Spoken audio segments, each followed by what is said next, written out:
प्रेक्षकांना महिला दिनाच्या हार्दिक हार्दिक शुभेच्छा। या महिला दिनाच्या शुभेच्छा देताना दरवेळी वेगवेगळे विचार माझ्या मनामध्ये असतात। महिला म्हणून महिलांचा प्रवास हा खूप खूप मागे नेऊन आपल्याला ठेवतो आणि तेथून सुरुवात करून आज जी महिला आहे उभी स्वतःच्या पायावर, तिच्या समाजाच्या शक्तीविषयी आपल्या मनामध्ये अत्यंत आत्मविश्वासही असतो आणि तेवढेच प्रश्नचिन्हही असतात। पहिले महिलेला जन्म घेण्याचा अधिकार ही लढाई होती, मग शिक्षण घेण्याचा अधिकार ही लढाई होती, मग स्वतःच्या पायावर उभं राहण्याचा अधिकार ही लढाई होती आणि आता आर्थिकदृष्ट्या सक्षम जरी महिला झाली असेल तरी सामाजिकदृष्ट्या महिला सक्षम झाली आहे का आणि सामाजिकदृष्ट्या सक्षम आणि पुरुषांच्या अगदी बरोबरीने उभं राहण्याचा अधिकार ही मला वाटतं महिलेच्या पुढच्या जीवनामधली लढाई आहे। महिला सक्षमीकरणाच्या दृष्टीने विविध सरकारांनी विविध पावलं उचलली। महिलेच्या उन्नतीसाठी, महिला वर्गाच्या उत्थानासाठी, त्यांना बरोबरीचा दर्जा देण्यासाठी आणि त्यांचे अधिकार त्यांना देण्यासाठी विविध कायदेही झाले। पण या कायद्यांचं आकलन आणि हा कायदा वापरण्याची शक्ती ही महिलांमध्ये असली पाहिजे, यासाठी फार जागरूकता आणण्याची गरज आहे।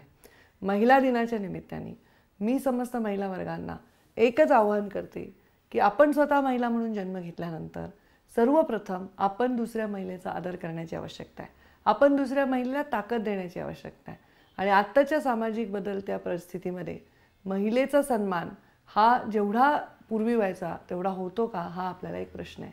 महिला घराचा उंबरठा ओलांडून बाहेर पडली जरी असेल तरी तिच्या नोकरीच्या ठिकाणी, तिच्या कामाच्या ठिकाणी, ज्या करिअरमध्ये ती काम करत आहे त्या ठिकाणी तिला अनेक संकटांना सामोरं जावं लागतं, तिला अनेक वेळा अनेक लढ्यांना सामोरं जावं लागतं आणि त्यासाठी सरकार, महिला संघटना या त्यांच्या पाठीशी असणं आवश्यक आहे। व महिलांच्या जागरूकतेसाठी, महिलांच्या संरक्षणासाठी आणि त्यांनी संरक्षण स्वतःचं आवाज उठवून घ्यावं यासाठी वेगवेगळे कायदे निर्माण झालेले आहेत। महिलांवर होणारे अत्याचार, अगदी लहान मुलींवर होणारे अत्याचार याबद्दल वेगवेगळे निर्णय कायदे देशभरात झाले आणि ह्या कायद्यांचा आता एक वचक महिलांवर अन्याय करणाऱ्या लोकांवर हा बसला पाहिजे अशी भावना आहे। नमस्कार। पु ल देशपांडे महाराष्ट्र कला अकादमी आयोजित महिला दिनानिमित्त विशेष कार्यक्रम स्त्री मनाची गुंफी। जागतिक महिला दिनाच्या निमित्ताने महिलांच्या संवेदनशील जीवनाचं प्रतिबिंब ज्या कवितांमधून उमटलंय अशा स्त्री जीवनाच्या कवितांचं सादरीकरण करण्यासाठी आज काही नामवंत कवी आणि कवयित्री आपल्या सोबत आहेत। स्त्रीच्या जीवनातल्या विविध टप्प्यांवर तिचं आयुष्य वेगवेगळ्या अवस्थांमधून जात असतं। त्या टप्प्यावर तिची आयुष्यातली भूमिका ही वेगळी वेगळी असते आणि यातूनच ती शोधत असते तिचं स्त्रीत्व।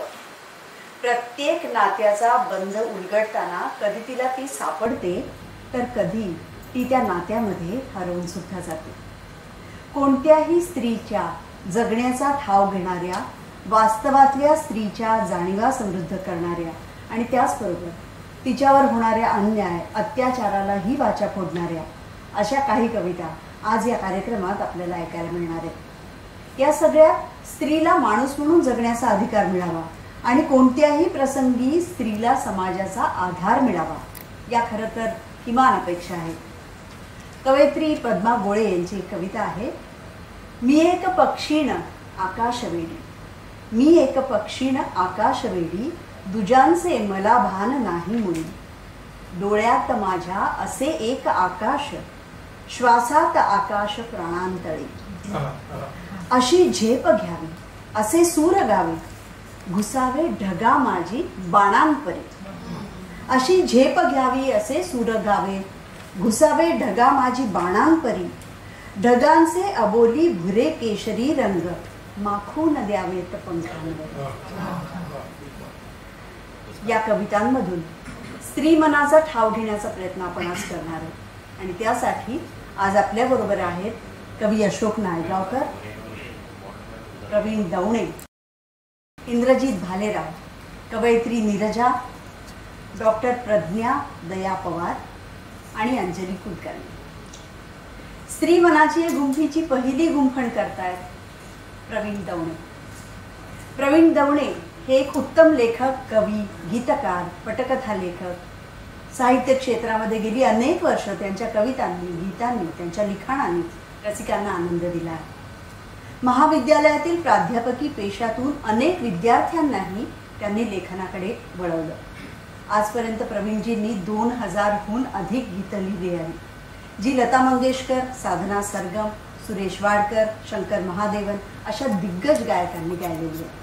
इतकंच नाही तर त्यांची 100हून अधिक पुस्तकं प्रकाशित झाली आहेत, ज्यात अनेक कविता संग्रहांचाही समावेश आहे. अशा एका अतिशय संवेदनशील कलाकाराच्या नजरेतलं स्त्रीचं प्रतिबिंब कसं आहे ते आता आपण जाणून घेऊया.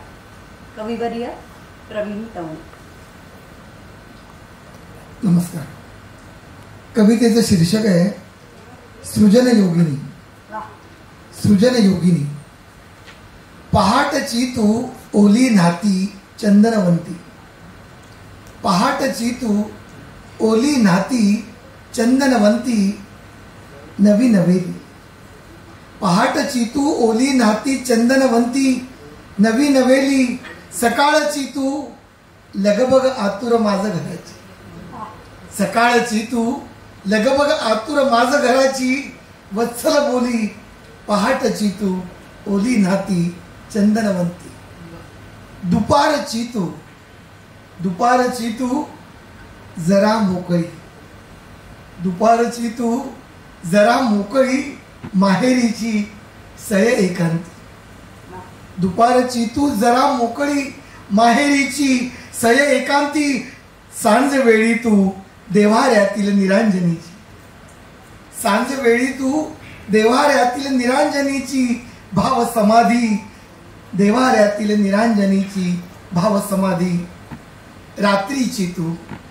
रात्रीची तू कोर अष्टमी चंद्रफुलांची. रात्रीची तू कोर अष्टमी चंद्रफुलांची घमघमलेली सर्वव्यापी तू गायत्री महामंत्रसी दुमदुमलेली. रात्रीची तू कोर अष्टमी चंद्रफुलांची. अनंतात तू अष्टभुजा तू रूपधारिणी. अनंतात तू अष्टभुजा तू रूपधारिणी. सृजन योगिनी. वसुंधरा तू युगंधरा तू शिवशक्तीची. वसुंधरा तू युगंधरा तू शिवशक्तीची. कुलस्वामिनी शिवशक्तीची कुलस्वामिनी. सृजन योगिनी. यानंतर दुसरी कविता. कवितेचं शीर्षक आहे हेही खरं आहे. हेही खरं आहे. खरं आहे मला नसेल समजत तुमची कविता. खरं आहे मला नसेल समजत तुमची कविता. नसेल उमजत कविता सुस्तानाची तुमची घालमेल. नसेल उमजत कविता सुस्तानाची तुमची घालमेल. रसिक जेव्हा गजर करतात ना टाळ्यांचा तुमच्या एका ओळीसाठी. रसिक जेव्हा गजर करतात ना टाळ्यांचा तुमच्या एका ओळीसाठी मलाही ढकलून पुढे जातात तुमच्या एका सहीसाठी. मलाही ढकलून पुढे जातात तुमच्या एका सहीसाठी. तेव्हा मी भांबावते. हेही खरंय. येते जेव्हा कधी कधी मानधनाची ऑर्डर. येते जेव्हा कधी मानधनाची ऑर्डर. तेव्हा मी सुखावते. तुमची महती कळते. हेही खरं आहे. विचारते अवचित कुणी ह्याच का तुमच्या पहिल्या वाचक. विचारते अवचित कुणी ह्याच का तुमच्या पहिल्या वाचक. तेव्हा तुम्ही जाता थिजून भिजून. तेव्हा तुम्ही जाता थिजून भिजून. हेही मला कळत असते. काठपदराच्या भिंती आड मी खुसू हसत असते. काठपदराच्या भिंती आड मी खुसू हसत असते. बहुधा असताना तुम्ही कवितेच्या तंद्रीत मी विचारते संध्याकाळच्या भाजीचं काय. तेव्हा तुम्ही उसकटता चिडचिडता. हे खरं आहे. आणि नंतर पानावरचा प्रत्येक घास निमूट खाता आनंदानं. हे तुमचं बरं आहे. शाळेत न जाता कळलं एवढंच, शाळेत न जाता कळलं एवढंच, दोघांचं घड्याळ वेगळं आहे. शाळेत न जाता कळलं एवढंच, दोघांचं घड्याळ वेगळं आहे. आमची रात्र तुमचा दिवस, आमची रात्र तुमचा दिवस, ह्यात रहस्य सगळं आहे. यंदा मुलं कितवीला, यंदा मुलं कितवीला हे मात्र मी पटकन सांगते. यंदा मुलं कितवीला हे मात्र मी पटकन सांगते. फावल्या वेळात डबे हुडकत एक एक तारीख जोडीत बसते. कवितेत बहुधा नसावं असं काही, कवितेत बहुधा नसावं असं काही, फक्त अंदाज बांधत बसते. अहो, मान सन्मान तुमचे फोटो अभिमानाचं पाणी भरतात.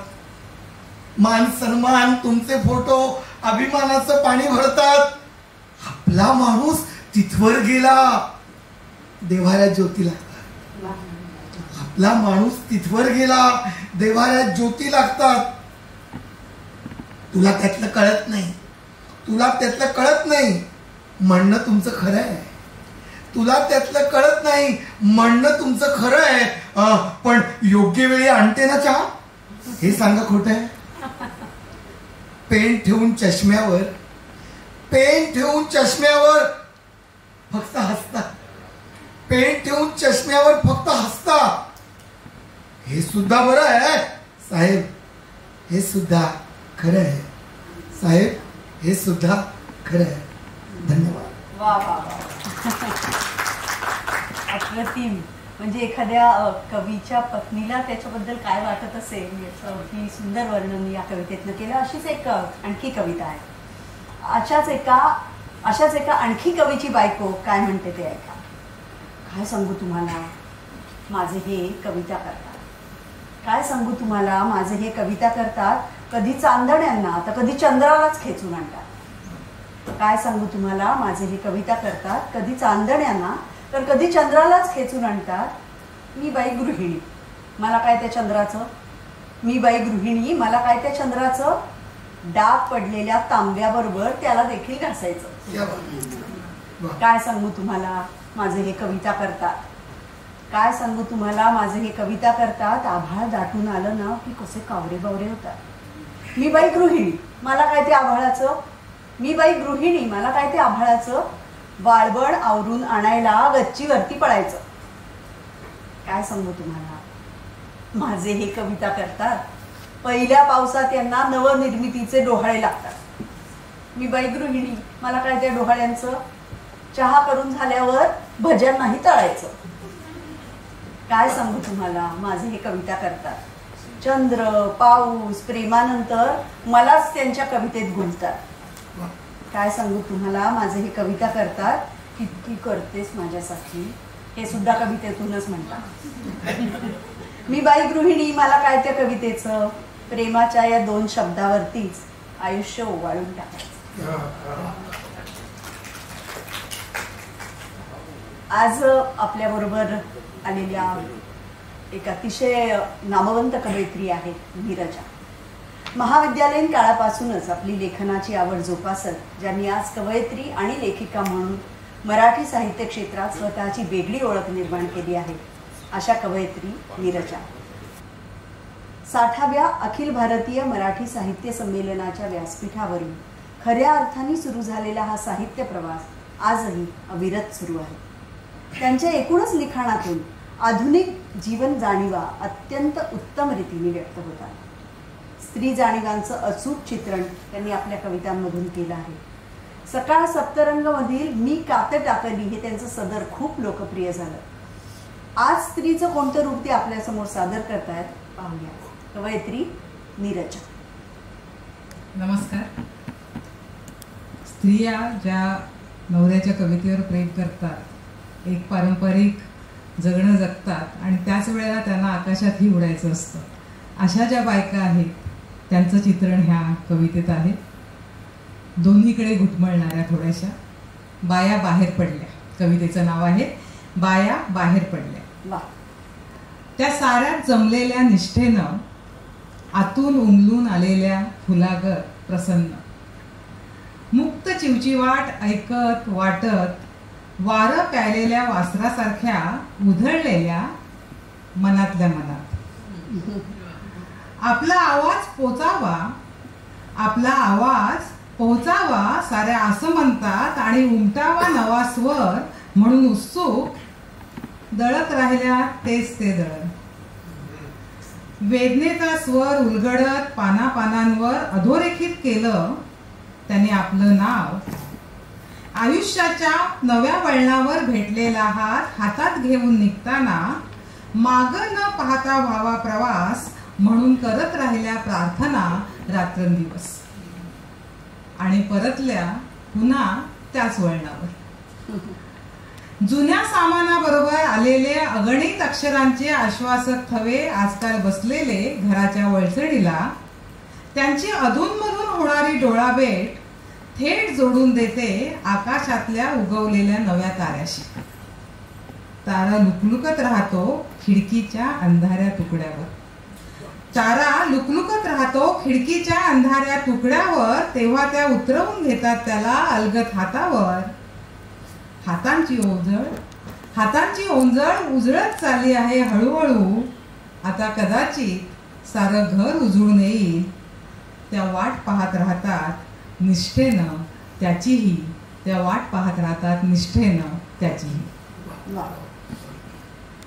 नंतरची कविता आहे मेणबत्त्या घेऊन निघाल्या आहेत मुली. मेणबत्त्या घेऊन निघाल्या आहेत मुली न्यायाच्या शोधात.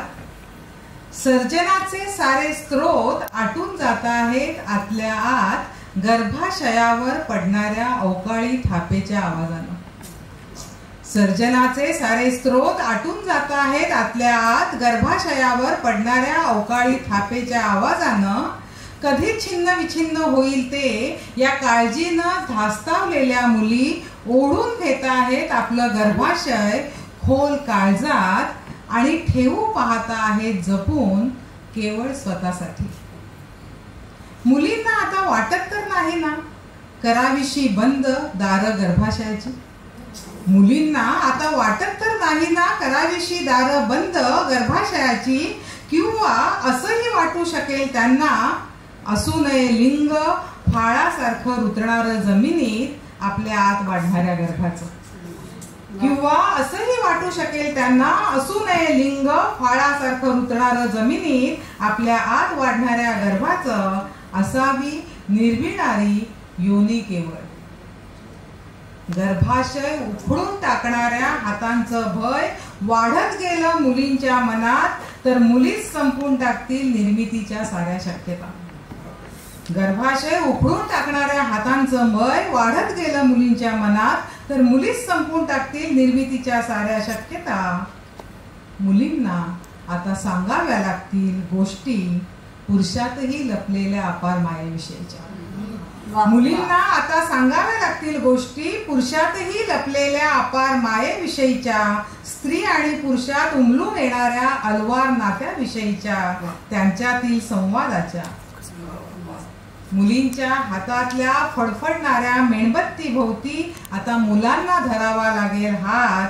प्रकाशाच्या किरणांना वाचवायचं असेल तर प्रकाशाच्या किरणांना वाचवायचं असेल. फारच सुरेख कविता. स्त्रीत्वाच्या किती वेगवेगळ्या छटा आपल्याला आजच्या या कवितांच्या कार्यक्रमातून पाहता येत आहेत बघा. आता या पुढच्या कवयित्री आहेत डॉक्टर प्रज्ञा दया पवार. डॉक्टर प्रज्ञा दया पवार या मराठी कवयित्री आणि लेखिका परिवर्तनाचा वाटसरू या पाक्षिकाच्या संपादक सुद्धा आहेत. समाज जीवनातील प्रत्येक गोष्टीचं चित्रण आपल्या कवितांच्या माध्यमातून त्यांनी अत्यंत उत्कटपणे आणि परखडपणे सुद्धा केलं आहे. साहित्यिक दया पवार यांच्या या कन्या उत्तम लिखाण हे वारसा हक्कानेच त्यांच्याकडे आलं आहे. आज जागतिक महिला दिनाच्या निमित्ताने आयोजित या कार्यक्रमात ते आपल्यासमोर त्यांच्या कोणत्या कविता सादर करतायत चौकीला. डॉक्टर प्रज्ञा दया पवार. धन्यवाद मृणाल. नमस्कार. पहिली कविता आपल्या समोर वाचते आहे. शीर्षक आहे बोलून चालून नादान बाई. भारीच नाद मला शब्द कुटायचा, भारीच नाद मला शब्द कुटायचा, तशी नादानच आहे म्हणा ना. रोज ढीगभर शब्द गोळा करायचे न एक एक करून कुटत बसायचे. तसे तसे कितीतरी शब्द झालेत कुटून आजवर अगदी सहजगत्या. तसे कितीतरी शब्द झालेत कुटून आजवर अगदी सहजगत्या. काहीच सायास पडले नाहीत मला.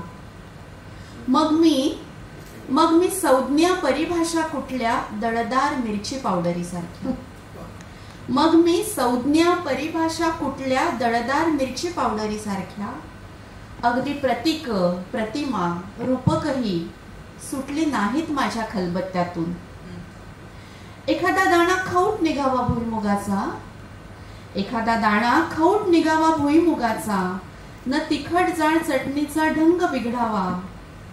असं एखादं मिथक नाचलेलं हमखास असायचंच बत्त्याखाली. दंतकथा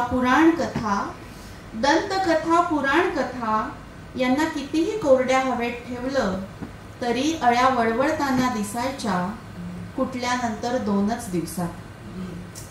आता तर मला कंटाळाच यायला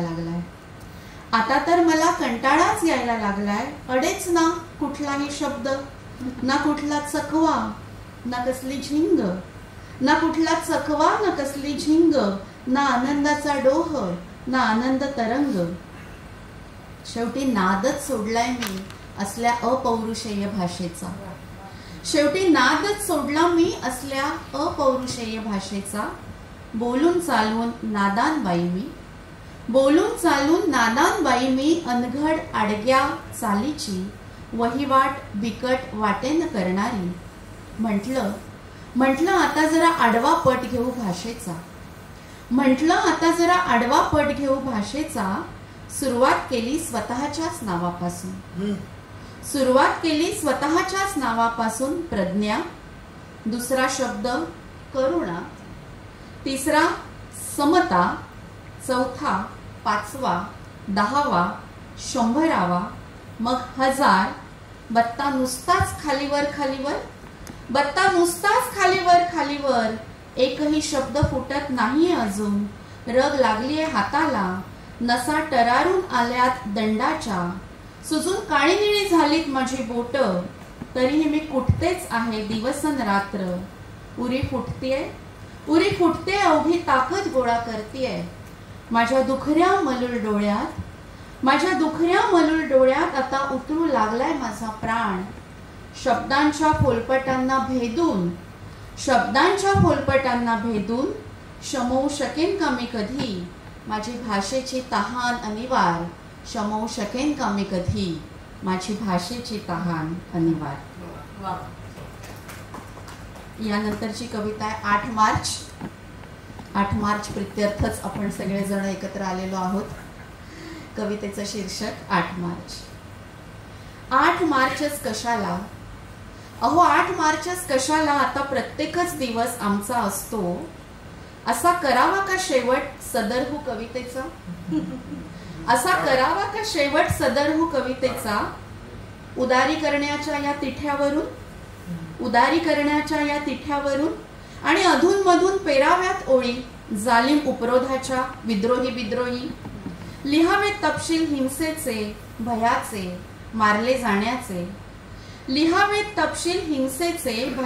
मारले जाण्याचे. जसे लिहित आलो आम्ही न जाणो कुठल्या तारखेपासून. डोमेस्टिक व्हायोलन्स ते वर्ल्ड कप सारखा सार्वजनिक थरार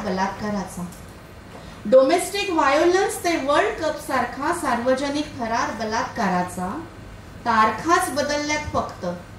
तारखाच बदलल्यात फक्त किंचाळणाऱ्या अंधारात, हातपाय झाडणाऱ्या दिवसा उजेडात वेदनेनं विव्हळणाऱ्या. या चिरव्याकुळ एकाकीपणाच्या होर्डिंग्जवर उभं राहून आम्ही पसरवतोय आमच्या मोकळ्या ढाकळ्या हाडामांसाच्या प्रतिमा. प्रश्न हा नाहीये की कुणी खाल्ली मोहाची फुलं पहिल्यांदा. सगळे भौतिक संदर्भ छाटून त्या धूर्त लिओनार्दोनं करून टाकलंय आम्हाला गूढ वगैरे. सगळे भौतिक संदर्भ छाटून त्या धूर्त लिओनार्दोनं करून टाकलंय आम्हाला गूढ वगैरे. सोपच असतं हे, सोपच असतं हे.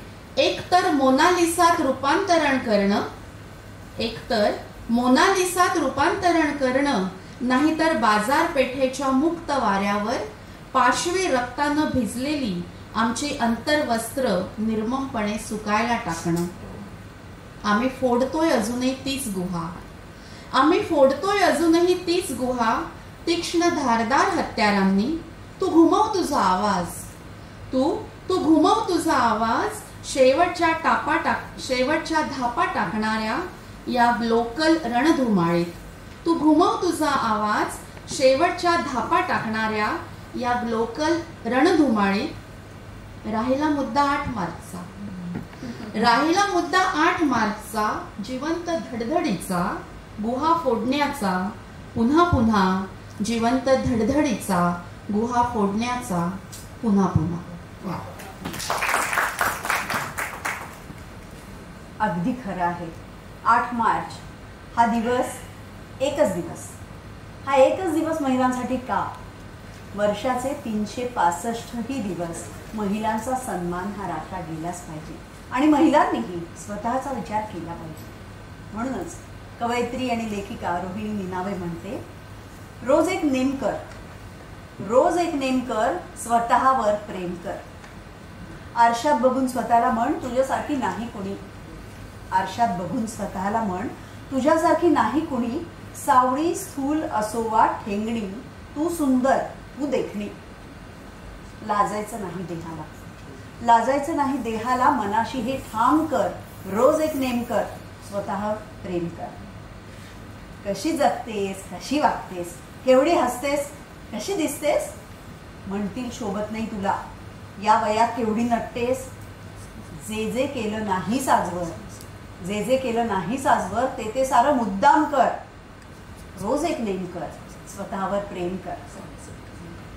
सगळे नाहीचे बांध तोडून एकदा एकटी बाहेर पड. सगळे नाहीचे बंध तोडून एकदा एकटी बाहेर पड. बिचारेपणाची कात टाकून तू तुझी नव्याने घड. बीज तुझ्यात, तेज तुझ्यात, मातीचेही हेम कर. रोज एक नेम कर, स्वतःवर प्रेम कर. मला एक छोटीशी आठवण आठवते. या निमित्ताने राजवाडे अँड सन्स नावाचा चित्रपट मी करत होते आणि त्यात माझी जी व्यक्तिरेखा होती, त्या व्यक्तिरेखेला तो नायक विचारतो की तू आजपर्यंत कुठे एकटीने प्रवास केलास. ती विचार करते आणि म्हणते, नाही मी कधीच कुठेच एकटीने प्रवास केला नाही. जोपर्यंत स्त्री स्वतःचा प्रवास, एकटीचा प्रवास सुरू करत नाही, तोपर्यंत तिला खरी ती सापडणं मुश्किल आहे असं मला तरी वाटतं आणि मला वाटतं सगळ्यांचं यावर एकमत असणार आहे. यापुढे आजच्या या मैफलीमध्ये आपण कविता ऐकणार आहोत. अत्यंत प्रसिद्ध आणि आपल्या अप्रतिम शैलीमध्ये कविता सादर करणारे अशोक नायगावकर. उपरोधाच्या माध्यमातून गंभीर समाजचिंतन करणारे कवी, अशी ज्यांची ओळख करून देता येईल असे कवी अशोक नायगावकर. नायगावकर मंचावर उभे राहिले ना की काहीतरी रंगतदार, मजेदार ऐकायला मिळणार, या अपेक्षेने प्रेक्षक खूप उत्सुक होत असतात. नायगावकरांनी प्रेमकविता, ग्रामीण कविता, पर्यावरण जाणीवेच्या कविता, सामाजिक राजकीय कविता अशा सर्व प्रकारच्या कविता लिहिलेल्या आहेत. स्त्रीच्या भावविश्वास डोकावून स्त्रीच्या विविध रूपांवरही त्यांनी कविता केल्या आहेत. 1992 साली वाटेवरच्या कविता आणि 2001 साली कवितांच्या गावात जावे त्यांचे 2 कविता संग्रह प्रकाशित झाले. आज जागतिक महिला दिनानिमित्त हा जो कार्यक्रम आपण करतोय, यात नायगावकर आपल्यासाठी कोणत्या कविता घेऊन आले ते आता ऐकूया. नमस्कार. ज्योतिबा आभार नावाची कविता, ज्योतिबांची स्मृती शताब्दी जेव्हा साजरी झाली त्यावेळेला ही कविता माझ्या हातनं लिहून झाली आणि ही कविता पहिल्यांदा इंदोरला जेव्हा मी वाचली तेव्हा आमचे वसंत पोद्दार हे समोर बसले होते. ते ढसाढसा रडले. म्हणाले, आमच्या इंदोरमध्ये गेल्या आठवड्यात 8 काहीतरी हुंडाबळीच्या केसेस झालेल्या. तर इतक्या वर्षानं म्हणजे भिडेवाड्यात शाळा वगैरे असा प्रदीर्घ प्रवास, मुलींची शाळा वगैरे, पण आजच्या घडीला सुद्धा काय वास्तव आहे ते या कवितेत मला माझ्या हातून हे लिहिलं गेलं असं मी म्हणतो. ज्योतिबा आभार, ज्योतिबा आभार, तुम्ही तिला उंबरठ्याच्या बाहेर आणून त थ द ध त थ द ध पफ भम शिकवलेत आणि कितीतरी फरक पडला. आता तिला सही निशाणी अंगठ्यासाठी शाई फासावी लागत नाही. आता ती स्वतःच लिहू शकते. घासलेट ओतून घेण्याआधी मागे राहिलेल्या चिमण्यांना कष्ट होऊ नयेत म्हणून, कंसात मागे राहिलेल्या चिमण्यांना कष्ट होऊ नयेत म्हणून मी स्वकुशेने जाळून घेते. ज्योतिबा आभार, ज्योतिबा आभार, ज्योतिबा आभार. आता यानंतरची पुढची एक कविता आहे. इथे खरं तर या सगळ्या कवयित्री आहेत आणि त्यांच्याबरोबर अशा कविता बसण्याचा मान आम्हा 2 पुरुषांना दिलाय. तर ही एक थोडीशी आमचा गौरव आहे किंवा आमच्याविषयी त्यांच्या मनात खूप चांगली आदराची भावना असेल म्हणून इथे त्यांनी आम्हाला बसू दिलंय असं म्हणायला हरकत नाही. तर एक मुंबईच्या अशा गजबजाटाच्या परळ, लालबाग अशा विभागामधली सिंगल रूम ज्याला म्हणतात त्या चाळी वगैरे 40-50 वर्षाचं पूर्वीचं वातावरण आहे. आता एकदम प्रचंड टॉवर आणि अप्पर वरळी वगैरे असं काय त्याला नामाभिधान सगळं दिलं जात आहे. पण ती 40-50 वर्षापूर्वीची मला वाटतंय नारायण सुर्व्यांच्या त्या कवितेच्या आसपासची ही एक कविता आहे. मी म्हणालो बायकोला आजपासून प्रेयसी तू. ती म्हणाली यापुढे चोरून भेटू. मी किनाऱ्याचा तिला पत्ता दिला. ती बिचारी खरकटी उरकून आली.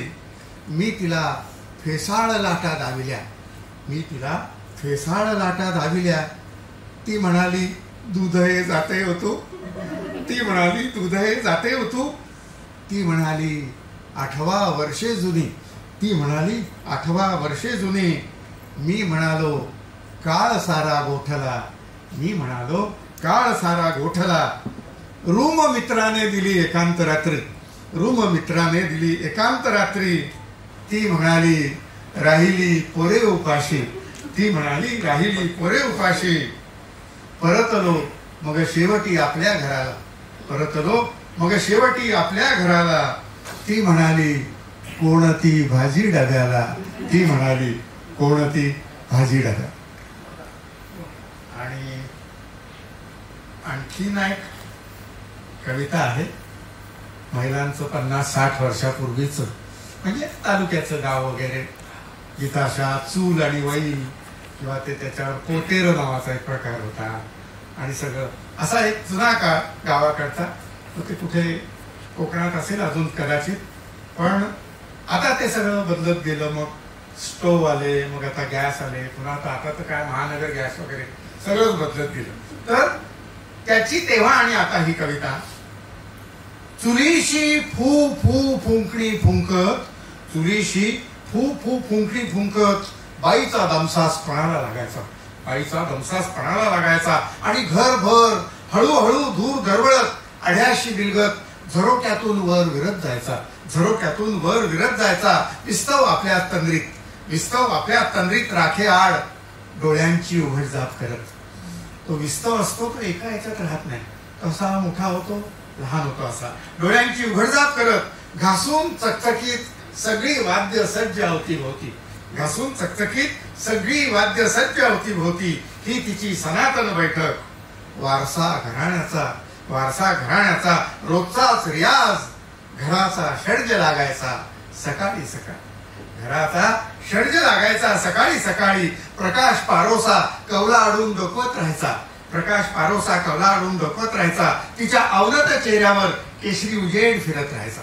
केशरी उजेड फिरत राहायचा. नित्यक्रमाच्या मात्रा बाई थापत राहायची. धपधप धपधप धप बाई थापत राहायची. धपधप धपधप धप. परातीच्या अवकाशात मुक्याने सगळ्याच रागांना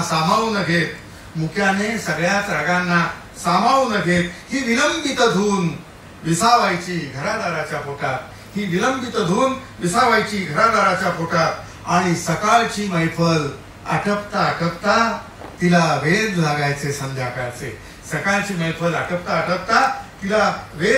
संध्याकाळचे. तेव्हा आता 20वे शतक संपले आणि ती द्रुतलयी टर लायटर धरून निळाशार ज्योतिषी उभ्या उभ्याने ताठ मानेने आता तिच्यावर उजेड चहूबाजूनी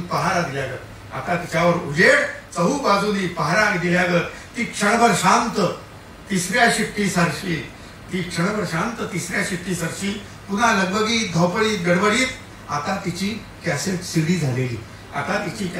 झालेली झाकपाक करून डबे भरून किचनच्या बाहेर मोकळ्या जगात घामेजलेली ती इवल्याशा घड्याळाबरोबर सेकंद काट्यासरशी धावते मास्टर गाठायला. आणि सगळं घर बेहोश तिच्या रिमिक्सवर. बाई ग घमेल्यातल्या अग्निभोवती सुरू होतात तुझे फेरे. आणि चालूच राहतं अग्निदिव्य सकाळ संध्याकाळ.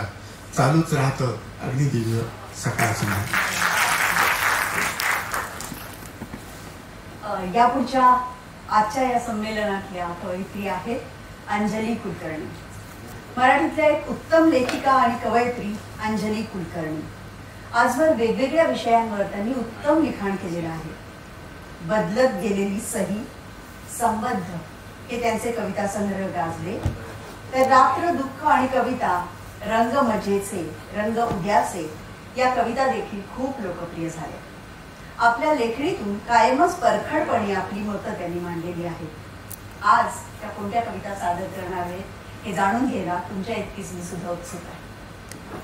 धन्यवाद. सर्वांना नमस्कार. कविता वाचते.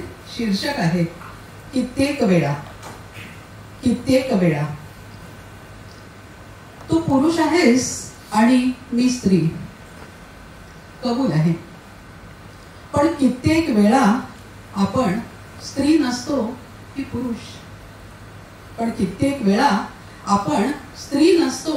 पुरुष. आपण समोरासमोर बसतो, तासनतास बोलतो. वाचलेल्या पुस्तकांवर, पाहिलेल्या नाटकांवर, सुचलेल्या विचारांवर वाचून दाखवतो अधीरपणे कालच लिहिलेली कुरकुरीत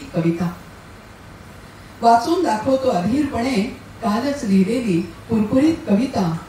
ठरवतो काही वाही कार्यक्रम, पत्र लिहिणे, लेखन संकल्प, योजना, गाठी भेटी. कधी कधी तू सोडतोस भले मोठे लेक्चर, ओशो, कांट, डोस्टोवस्की वगैरे.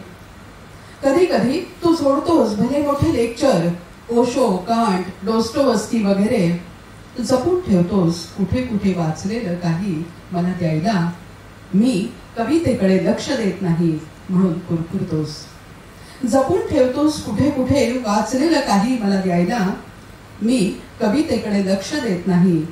कुरकुरतोस. कधी कधी मी दिवसभराच्या धावपळीबद्दल त्रागा करते. माझ्या काळज्या, चिंता, अडचणी ओतून टाकते तुझ्या समोर. तूही सांगतोस गहीवरून आईच्या बिघडलेल्या तब्येतीविषयी, बायकोशी झालेल्या भांडणाविषयी, कधी कधी मूड गेलेल्या दिवशी वाटणाऱ्या एकाकीपणाविषयी किंवा हरवत चाललेल्या मूल्यव्यवस्थेविषयी आपण बोलतो उत्कट होऊन. तेव्हा आपण स्त्री नसतो की पुरुष. तरीही आपण खूप कोवळे, खूप जवळचे असतो. तेव्हा आपण स्त्री नसतो की पुरुष, तरीही आपण खूप कोवळे, खूप जवळचे असतो. पुन्हा अदृश्य धाग्यानं जोडलेले आपण समोरासमोरच्या खुर्च्यात बसून परस्परांना चैतन्य पुरवतो. तेव्हा आपण किती माणूस असतो, तेव्हा आपण किती माणूस असतो. दुसरी कविता, शीर्षक आहे मी. मी मी जगातली. मी जगातली. लिंग स्त्री. नाव सौ अमुक अमुक. वय अमुक. रंग रूप उंची वजन अमुक अमुक अमुक वगैरे वगैरे. नोकरी अर्थात क्लार्कची अमुक येथे. छंद घरकाम, शिवणकाम, विणकाम, स्वच्छता, टापटीप, स्वयंपाक. विशेष पात्रता ब्युटिशियनचा कोर्स. घरकाम, नोकरी, मुलं बाळ, संसार, नातेवाईक, सासर माहेर, लग्न, मुंज, देवपूजा, उपास तापास वगैरे वगैरे वगैरे. आता मी माझ्या मनातली. मी माझ्या मनातली. आत्मशोधाच्या सुगंधानं घमघमलेली ललिता. आत्मशोधाच्या सुगंधानं घमघमलेली ललिता. रानावनात मनमुराद भटकणारी शोधिका. बेफाट काळ्या घोड्यावरून दौडणारी बिनधास्त राजकन्या. बेफाट काळ्या घोड्यावरून दौडणारी बिनधास्त राजकन्या. चारुदत्ताच्या प्रेमात कोसळलेली वसंत सेना. चारुदत्ताच्या प्रेमात कोसळलेली वसंत सेना. फ्रॉकवरच्या बाहुलीचे डोळे झाकणारी अवखळ पोर. फ्रॉकवरच्या बाहुलीचे डोळे झाकणारी अवखळ पोर. डोळ्यात निळे आभाळ, हृदयात शुभ्र चंद्राची कोर. डोळ्यात निळे आभाळ, हृदयात शुभ्र चंद्राची कोर. धन्यवाद. यापुढचे आजच्या कार्यक्रमातले कवी आहेत इंद्रजित भालेराव. ग्रामीण समाजाचं चित्रण आपल्या लेखणीतून करणारे प्रतिभावान कवी म्हणजे इंद्रजित भालेराव. कविता, ललित लेखन याबरोबरच काही ध्वनिफितींच्या माध्यमातूनही त्यांनी आपलं लिखाण रसिकांसमोर मांडलेलं आहे. गावाकडं, काहो, वेचलेल्या कविता, सारे रान अशी त्यांची अनेक पुस्तकं प्रकाशित झाली आहेत. त्यांना रसिकांची भरभरून पसंतीची दाद सुद्धा मिळाली. त्यांच्या लिखाणासाठी त्यांना अनेक पुरस्कारांनी सन्मानित करण्यात आलं आहे. त्यांच्या कवितेतील स्त्री जाणून घेऊया त्यांच्या या व्हिडिओच्या माध्यमातून. नमस्कार. महिला दिनाच्या निमित्तानं होत असलेल्या या कवी संमेलनात सहभागी होताना मला खूप आनंद वाटतो आहे. पुन्हा एकदा सगळ्यांना नमस्कार. मित्रहो, या कवी संमेलनात मी स्वतःच्या छोट्या छोट्या दोन आणि माझा एक आवडता कविमित्र रमेश इंगळे उतरातकर याची एक कविता, अशा 3 कविता तुमच्यासमोर सादर करणार आहे. माझ्या कविता अर्थातच ग्रामीण स्त्रीच्या संदर्भातल्या आहेत, शेतात राबणाऱ्या स्त्रीच्या संदर्भातल्या आहेत आणि रमेशची ही कविता तशीच आहे. तर माझी जी पहिली कविता आहे त्या कवितेचं शीर्षक आहे रानावनातल्या उन्हातान्हात. रानावनातल्या उन्हातान्हात. रानावनातल्या उन्हातान्हात वाळलेल्या सासूर वासीन गोऱ्या वेचते.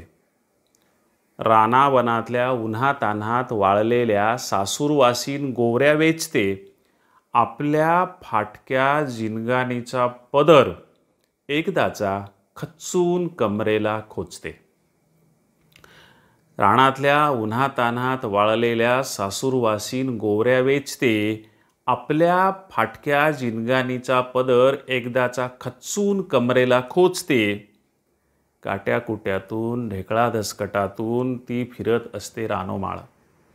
काट्याकुट्यातून ढेकळा धसकटातून ती फिरत असते रानोमाळ. फक्त चुलच नसते पेटवायची तिला, पेटवायचा असतो जिनगानीचा जाळ.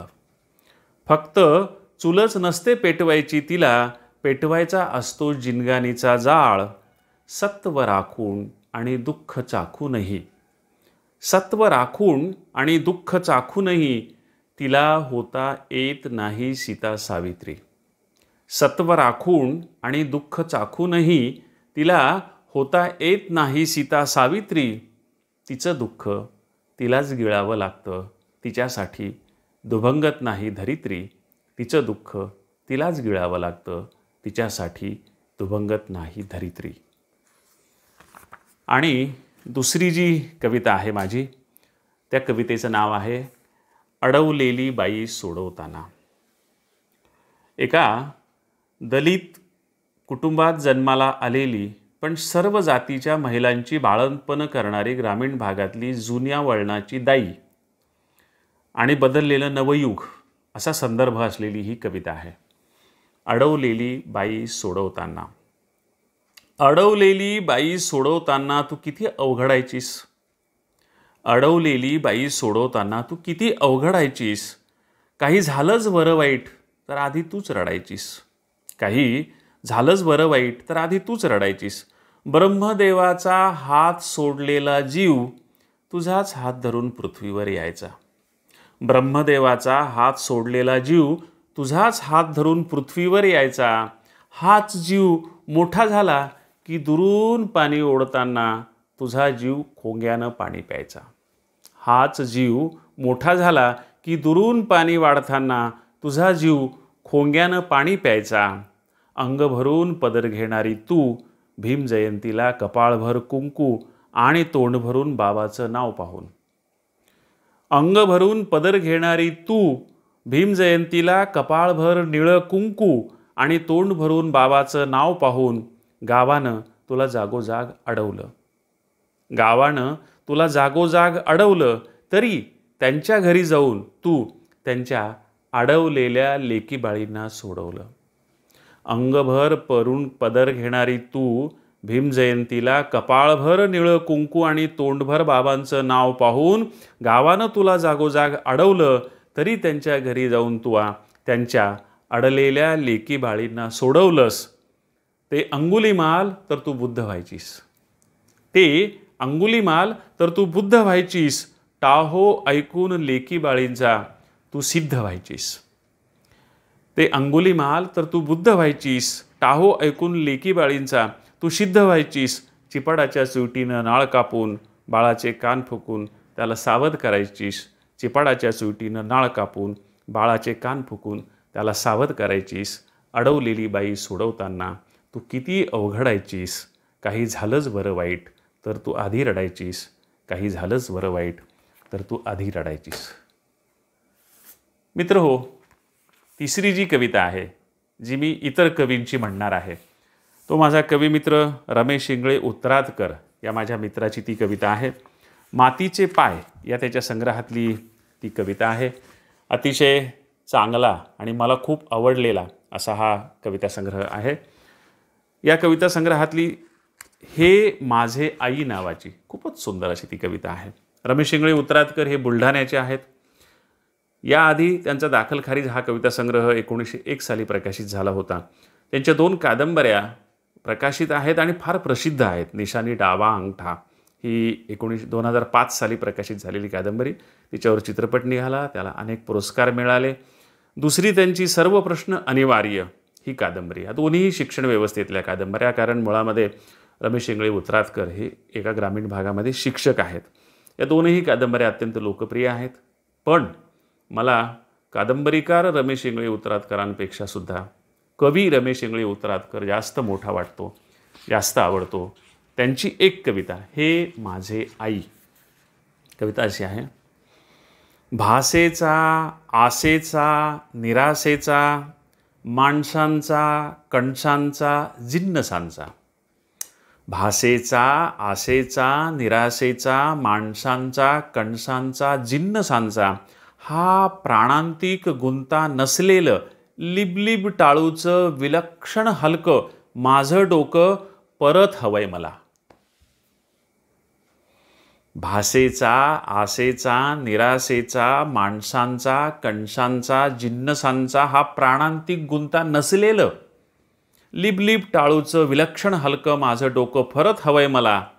ते मांडीवर घेऊन कुरवाळायला तू साठीतून विसीत ये, अलगद उचल मला 40ीतून. माझं डोकं परत हवंय मला, ते मांडीवर घेऊन कुरवाळायला. तू 60तून 20त ये, अलगद उचल मला 40तून. तुझ्या गर्भागाराच्या ओल्या गंधाचं चिरंतन कवच हवंय. तुझ्या गर्भागाराच्या ओल्या गंधाचं चिरंतन कवच हवंय. तुझ्या 3.5 हात देहा पलीकडच्या राई एवढ्याही विश्वाचा मोह उरलेला नाहीये मला. तुझ्या 3.5 हाताच्या देहापलीकडच्या राई एवढ्याही विश्वाचा मोह उरलेला नाहीये मला. नवजात एवढीच ओळख पुरेशी आहे, नावागावाचा गवगवा नको. नवजात एवढीच ओळख पुरेशी आहे, नावागावाचा गवगवा नको. केवळ तुझ्यापर्यंत पसरावा माझा गावाचा नावलौकिक. केवळ तुझ्यापर्यंत पसरावा माझा नागवा नावलौकिक. आणि तुझ्या पदरा एवढेच विस्तारावे माझ्या कीर्तीचे वलय. केवळ तुझ्यापर्यंतच पसरावा माझा नागवा लौकिक. आणि तुझ्या पदरा एवढेच विस्तारावे कीर्तीचे वलय. मी पाहून आलोय सगळ्या तथाकथित त्रिज्या सगळे प्रचलित व्यास. मी पाहून आलोय सगळ्या तथाकथित त्रिज्या सगळे प्रचलित व्यास. सगळ्या दर्शनाहून मोठा आहे तुझ्या नाळेचा परीघ. सगळ्या दर्शनाहून मोठा आहे तुझ्या नाळेचा परीघ. मला हसत राहू दे निखळ, निर्मळ रडत राहू दे. मला हसत राहू दे निखळ, निर्मळ रडत राहू दे. चिन्हांच्या कुबड्याशिवाय होऊ दे प्रगट. पापण्यातून ओघळणारी भुकेची व्याकुळ कविता आणि ओठावरची शुभ्र पांढरी तृप्त संहिता. मला हसत राहू दे निखळ, निर्मळ रडत राहू दे. चिन्हांच्या कुबड्याशिवाय होऊ दे प्रगट. पापण्यातून ओघळणारी भुकेची व्याकुळ कविता आणि ओठावरची शुभ्र पांढरी तृप्त संहिता. फक्त तुलाच आकळू दे, फक्त तुलाच आकळू दे.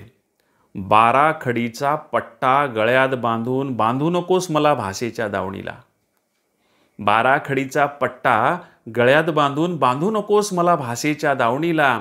हा दादा, ही ताई, हे बाबा, तो मामा, ती आत्या, तो काका, हे पुन्हा पुन्हा वदवून नात्यांच्या चरकात ढकलू नकोस. 12 खडीचा पट्टा गळ्यात बांधून बांधू नकोस भाषेच्या दावणीला मला. हा दादा, ही ताई, हे बाबा, तो मामा, ती आत्या, ते काका, हे पुन्हा पुन्हा वदवून नात्यांच्या चरकात ढकलू नकोस. पार पिचून परतून आलोय मी तुझ्या हातांच्या चिरंजीव पाळण्यात. पार पिचून परतू पाहतोय मी तुझ्या हातांच्या चिरंतन पाळण्यात. तू आदिती, आदिमाया, आदिशक्ती. तू आदिती, आदिमाया, आदिशक्ती.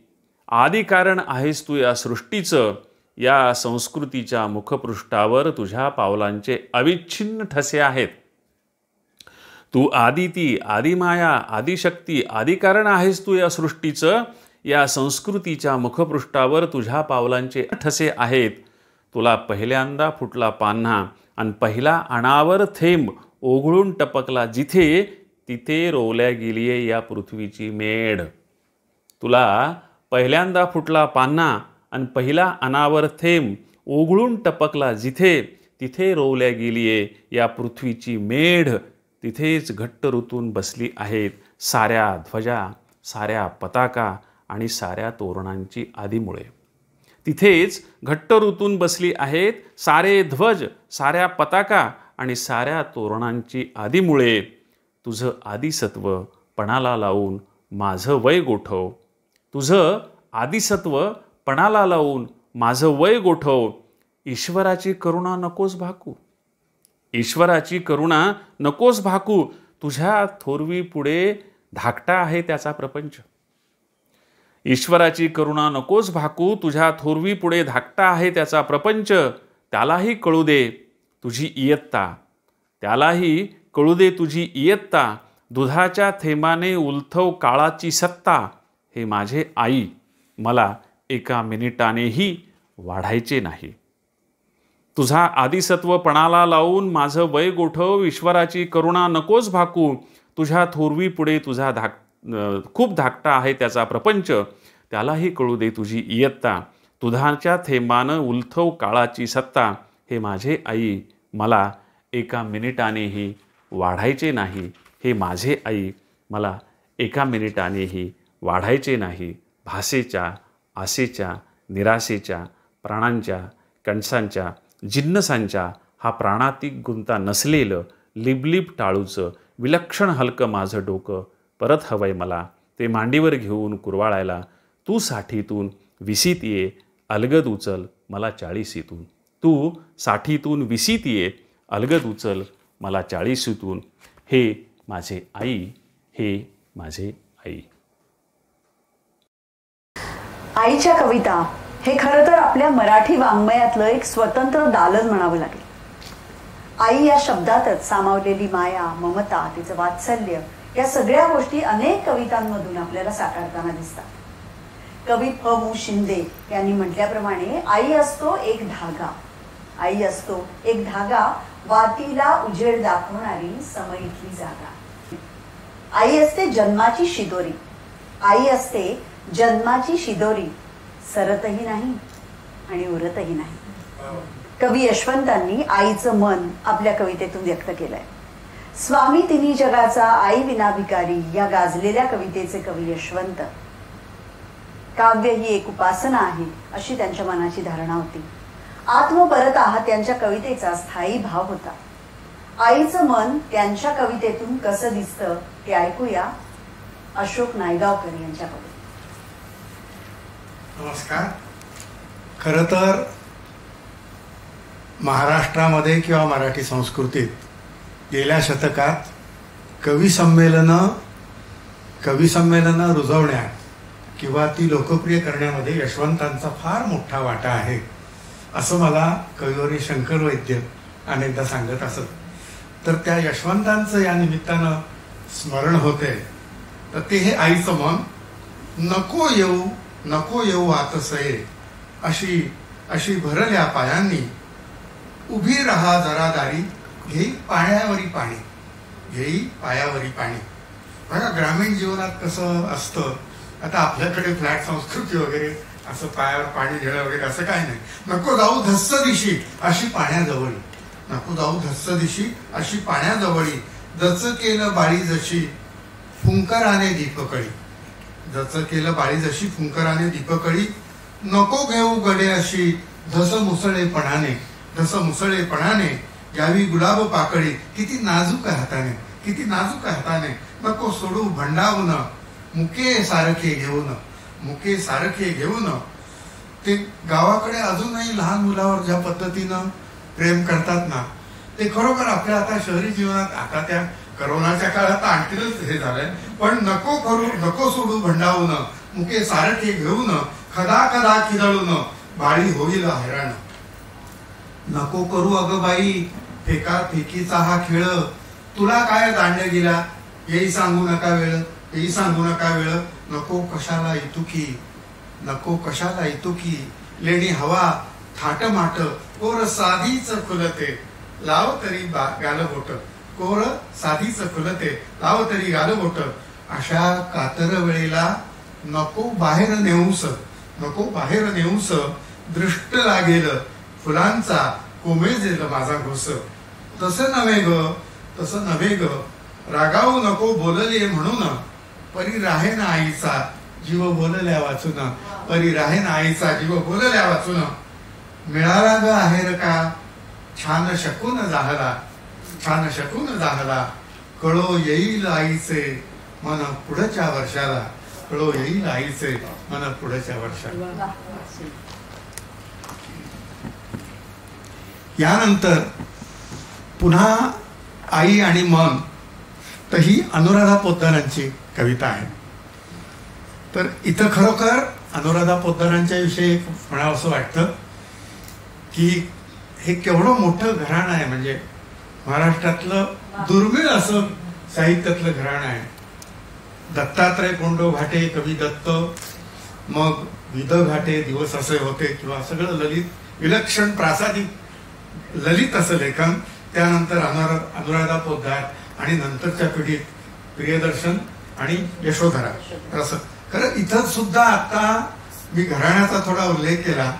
इथे सुद्धा गोनी दांडेकर, त्यांची कन्या वीणादेव आणि वीणादेवांची कन्या मृणाल कुलकर्णी इथे आहेत. दुसरं एक घराणं म्हणजे मराठीतले थोर समीक्षक आणि ज्यांच्या आत्मचरित्राला साहित्य अकादमी पुरस्कार मिळाला, तर त्या मसू पाटलांच्या कन्या नीरजा. आणि तिसरं घराणं म्हणजे दलित साहित्याला ज्यांनी अगदी जगाकडे नेलं आपल्या आत्मचरित्रानं, असे दया पवार, त्यांची कन्या प्रज्ञा दया पवार, अशी 3 घराणी इथं आहेत. तर त्या निमित्तानं आज सगळ्या आपल्या जुन्याचं स्मरणही होत आहे. हा एक योगायोग आहे. बघा, आता हे पुन्हा आई आणि मूल, पण हे आणखी अगदी वेगळं आहे. हे जरा वेगळं आहे. माझं हरपलेलं आईपण, माझं हरपलेलं आईपण आज घरी परतेन तेव्हा तू नसशील, आज घरी परतेन तेव्हा तू नसशील. तुझ्या इवल्याशा ओलसर मुठीत माझं रुख सुख बोट दिलं, रुख सुख बोट दिलं, तेव्हा आपल्या चिमण्या बोटांनी तू ते घट्ट घट्ट पकडलंस, तेव्हा आपल्या चिमण्या बोटांनी तू ते घट्ट घट्ट पकडलंस. तसं ते देताना मी स्वतःलाच तुझ्या बाळमुठीत निरवलं होतं, बाळमुठीत निरवलं होतं. हे तुला कधी कळेल का? हे तुला कधी कळेल का? एक गोरा गुबरा उबदार हात, एक गोरा गुबरा उबदार हात गळ्यात टाकून कुशीत झोपताना तुझ्या कळीदार ओठातून स्मिताची एक इवलीशी धार उघळून येईल. बघा काय त्या बाळाचं वर्णन कसं काय सुंदर केलंय. पाखराच्या चोचीसारखे आपले चिमणे डोळे वर उचलून तू माझ्याकडे पाहिलंस, तू माझ्याकडे पाहिलंस. त्या बघण्यात माझ्या असण्याची केवढी विश्वासक खूण होती, त्या बघण्यात माझ्या असण्याची केवढी विश्वासक खूण होती.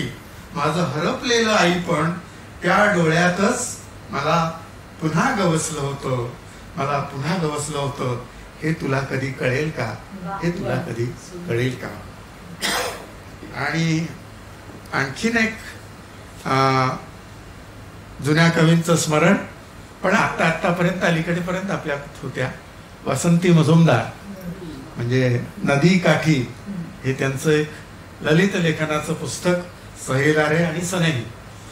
तर थोडस आता स्त्री म्हटल्यानंतर, महिला म्हटल्यानंतर जी सगळी एक उत्कटता असते, जी असोशी असते, जे सगळं म्हणजे आपण थोडस व्हॅलेंटाईन डे गेला महिन्यातला, आपण पुन्हा एक थोडी त्याची आठवणही काढूया. बघा काय काय हळवार, काय तरल असं लिहिलंय. बघा किती वर्ष झाली स्मरत नाही. पाऊस कोसळत होता एवढं खरं.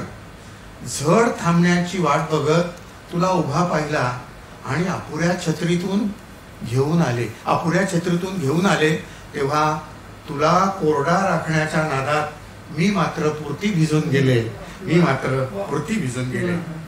आपली ओळख झाली आणि लगेचच एक दिवस अचानक म्हणालास, तुला भेटलं की कसं पावसात भिजल्यासारखं पहिल्या पावसात भिजल्यासारखं वाटतं. मी आपली बघतच राहिले. नंतर कोसळणाऱ्या पावसावरना तुझी सही होती. काही सजवून सांगण्यापेक्षा ना कधी कधी हे सरदोपट रस्ते खरे वाटतात. मध्यरात्रीच्या अनपेक्षित प्रवासाप्रमाणे आश्वासक, क्वचित सोपेही. आत्ताही पाऊस कोसळताना मला तुला सांगायचं आहे, खरं हो, पुरता खरा हो. आपण कुणी नाही एकमेकांचे, नसतोही. मग थेंबा थेंबाने निथळणारा पाऊस घेऊन येणार हे काय आहे? थेंब उतरतात एकाग्र आणि एकदम सबंध झाडच उभं राहतं पावसाचं. आपण परस्परांचे धनी नसताना पावसावर मात्र अधिकार दोघांचाही, पावसार मात्र अधिकार दोघांचाही. वा, तुमच्या लक्षात आलं असेल की आज हे सगळे नामवंत कवी कवयित्री इथे जमलेले आहेत, पण ते फक्त स्वतःच्या कविता सादर करत नाहीयेत, तर ते त्यांना आवडलेल्या स्त्रीविषयीच्या भावना व्यक्त करणाऱ्या इतर कवींच्याही कवयित्रींच्याही कविता इथे सादर करत आहेत. आत्ताच आपण अशोक नायगावकरांकडून 3 उत्कृष्ट कविता ऐकल्या. मी एक कविता तुमच्यासमोर सादर करणार आहे, त्यात नवरा बायकोच्या नात्याची एक वेगळीच बाजू आणि याच्या अगदी विरुद्ध एक प्रेमाचं नातं आपल्या समोर सादर करते. पु ल देशपांडे महाराष्ट्र कला अकादमीचे संचालक विभीषण चौरे यांच्या कवितेतून ते व्यक्त होत आहे. ते म्हणतात, नवरा नवरा नवरा म्हणजे नवरा असतो, नवरा नवरा नवरा म्हणजे नवरा असतो, कधी बायकोला स्वतःभोवती फिरवणारा तर नेहमीच बायकोभोवती फिरणारा भोवरा असतो. मतमतांतर असू शकतात. नवरा नवरा नवरा म्हणजे नवरा असतो, कधी बायकोला स्वतःभोवती फिरवणारा तर नेहमीच बायकोभोवती फिरणारा भोवरा असतो. सकाळी उशिरापर्यंत अंथरुणात लोळणारा, बायकोने ओरडूनही त्याकडे लक्ष न देणारा, बायकोचे टोमणे न ऐकताच बाथरूम मध्ये जाणारा, टूथपेस्ट ब्रश मिळत नाही म्हणून तिथून ओरडणारा, 10 मिनिटात तयार होऊन डबा दे ग म्हणणारा आणि भुरकन केक मारून ऑफिसला जाणारा तो जणू वारा असतो. नवरा नवरा नवरा म्हणजे नवरा असतो. ऑफिसमधून आल्यावर बूट अँड बॅग कोपऱ्यात फेकणारा, कपडे न काढताच कोचावर पाय पसरून बसणारा, चहा कर आलं टाकून असं ओरडून सांगणारा, बायकोनं फ्रेश व्हा असं म्हटल्यावरही दुर्लक्ष करणारा, मुलांवर खेकसट टीव्हीचा रिमोट हिसकावून घेणारा, 1 ते 100, 100 ते 1 असे चॅनल्स चालत बसणारा, कपभर चहा डोसून कप कोचा खाली सरकवणारा. नवरा नवरा नवरा म्हणजे नवरा असतो. बायकोमुळेच आपण इथपर्यंत पोहोचलोय हे विसरणारा, पण निवृत्तीच्या दिवशी सगळं आठवून एकटाच रडणारा, आयुष्याच्या संध्याकाळी हताश होणारा, सुना नातवंडात रमणाऱ्या आपल्या बायकोला माझ्याशी थोडं बोल ना असं आर्जवणारा, आयुष्यभर कष्ट उपसून नवऱ्याचे काही क्षण मागणाऱ्या बायकोकडून आता माझी आठवण झाली का हे साश्रू नयनाने ऐकणारा, कालांतरानं मुलं बाळ विभक्त झाल्यावर मनात कुढणारा, उदास देवघरातल्या पारोशा देवाकडे पाहणारा, कशासाठी एवढं पळालो असा मनोमन विचार करणारा, बायको त्यावेळेला एकटीच घरी कशी राहत असेल हा विचार तेव्हा करणारा, आणि मग एकदम बायकोला जवळ ये म्हणणारा, माझ्या अर्धांगिनीचा माझ्या यशात सिंहाचा वाटा आहे हे तेव्हा उमगणारा, टळलेली दुपार आणि उदास सायंकाळच्या सावलीकडे पाहणारा, थरथरणाऱ्या हातांनी बायकोचा हात हातात घेणारा, अचानक काहीतरी आठवून घराबाहेर पडणारा, चौकातल्या फुलवाल्याकडून अबोलीचा गजरा आणणारा, आता दोघच आपण एकमेकांसाठी हे तिला सांगणारा, स्वतःच्या हाताने तिच्या सफेद केसामध्ये गजरा माळणारा, दुनिया गेली खड्ड्यात असं मिठीत आलेल्या तिला म्हणणारा, जगलो नाही तुझ्या बरोबर पण एकटं नाही सोडणार मरेपर्यंत तुला असं म्हणणारा, आयुष्यभर होता फक्त नवरा पण आता मात्र तिचा तो सखा आणि प्यारा असतो, कारण नवरा कितीही स्वतःभोवती फिरो शेवटी तो बायको भोवती फिरणारा भोवरा असतो. अनेकदा असं म्हटलं जातं की स्त्रीची भावना स्त्रीच समजू शकते. ही गोष्ट एका परीने खरी आहे, पण पुरुषांनाही स्त्रीमन अचूक कळतं बरं का. आज आपल्याला त्याची प्रचिती आलेलीच आहे. प्रवीणजी आणि अशोकजी दोघांनीही उत्तम कविता आपल्याला ऐकवलेल्या आहेत, ज्यामधून त्यांना जाणवलेलं स्त्रीमन त्यांनी आपल्या पुढे पेश केलं. पण हे असं अनेक कवी आणि गीतकारांच्या उदाहरणावरून आपल्या लक्षात येतं. कवी सुरेश भट आहेत, विंदा करंदीकर आहेत, मंगेश पाडगावकर, कुसुमाग्रज आणि आपले आजचे कवी नायगावकर, गवणे ही काही उत्तम उदाहरणं झाली. त्यांनी आपल्या कवितेतून स्त्रीमनही अचूक गुंफलेलं आहे. अनेकदा आयुष्यात कशाही गोष्टी घडल्या तरी त्यांच्याकडे मिश्किलपणे पाहायची दृष्टी खरं म्हणजे स्त्रीमध्ये सुद्धा असते. कितीतरी गंभीर प्रसंग येतात आयुष्यात, पण आयुष्याच्या न्यायालयात या प्रसंगांकडे दुर्लक्ष होतं काय, अनेक समीकरणं बदलत जातात का काय, असंही कधी वाटतं. कवयित्री अंजली कुलकर्णी यांना काही कवितातून दिसलेली ही वेगळी समीकरणं.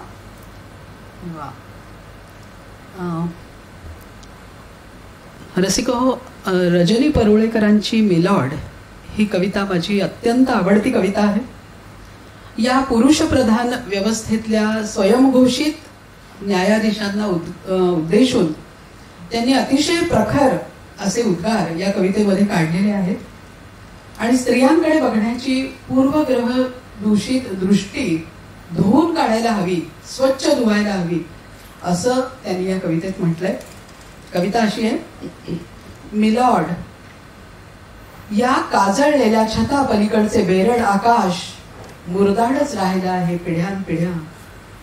विधवांच्या गर्भपातातील रक्ताचे पाठ पाहूनही पहाटेला रोज नेमाने उमलत असतो त्यातला तांबडा रंग. एक प्रलयंकर पाऊस पडून प्रथम स्वच्छ धुतले जायला हवे हे आकाश. एक प्रलयंकर पाऊस पडून प्रथम स्वच्छ धुतले जायला हवे हे आकाश. सीता सावित्रीच्या त्यागाचे उदात्तीकरण करणारी पाने जाळून प्रथम शुचिरभूत करायला हवे हे न्यायालय. सीता सावित्रींच्या त्यागाचे उदात्तीकरण करणारी पाने जाळून प्रथम शुचिरभूत करायला हवे हे न्यायालय. रुखवताचे डिझाईन बदलावे लागेल मिलॉर्ड. रुखवताचे डिझाईन बदलावे लागेल पूर्णपणे मिलॉर्ड. झाड, वेल, फूल अशा प्रतिकांऐवजी आत्महत्या पचवणाऱ्या विहिरीचे चित्र शोभून दिसेल तिथे. आत्महत्या पचवणाऱ्या विहिरींचे चित्र शोभून दिसेल तिथे.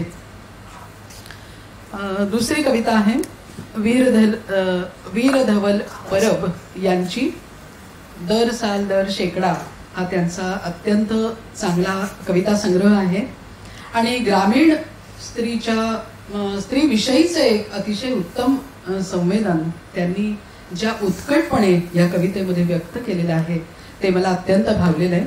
कवितेचं शीर्षक आहे कुठूनही वायात जाते पाणी. कुठूनही वायात जाते पाणी. तुम्ही सर्वजण पाण्यासाठी तडफडत असता.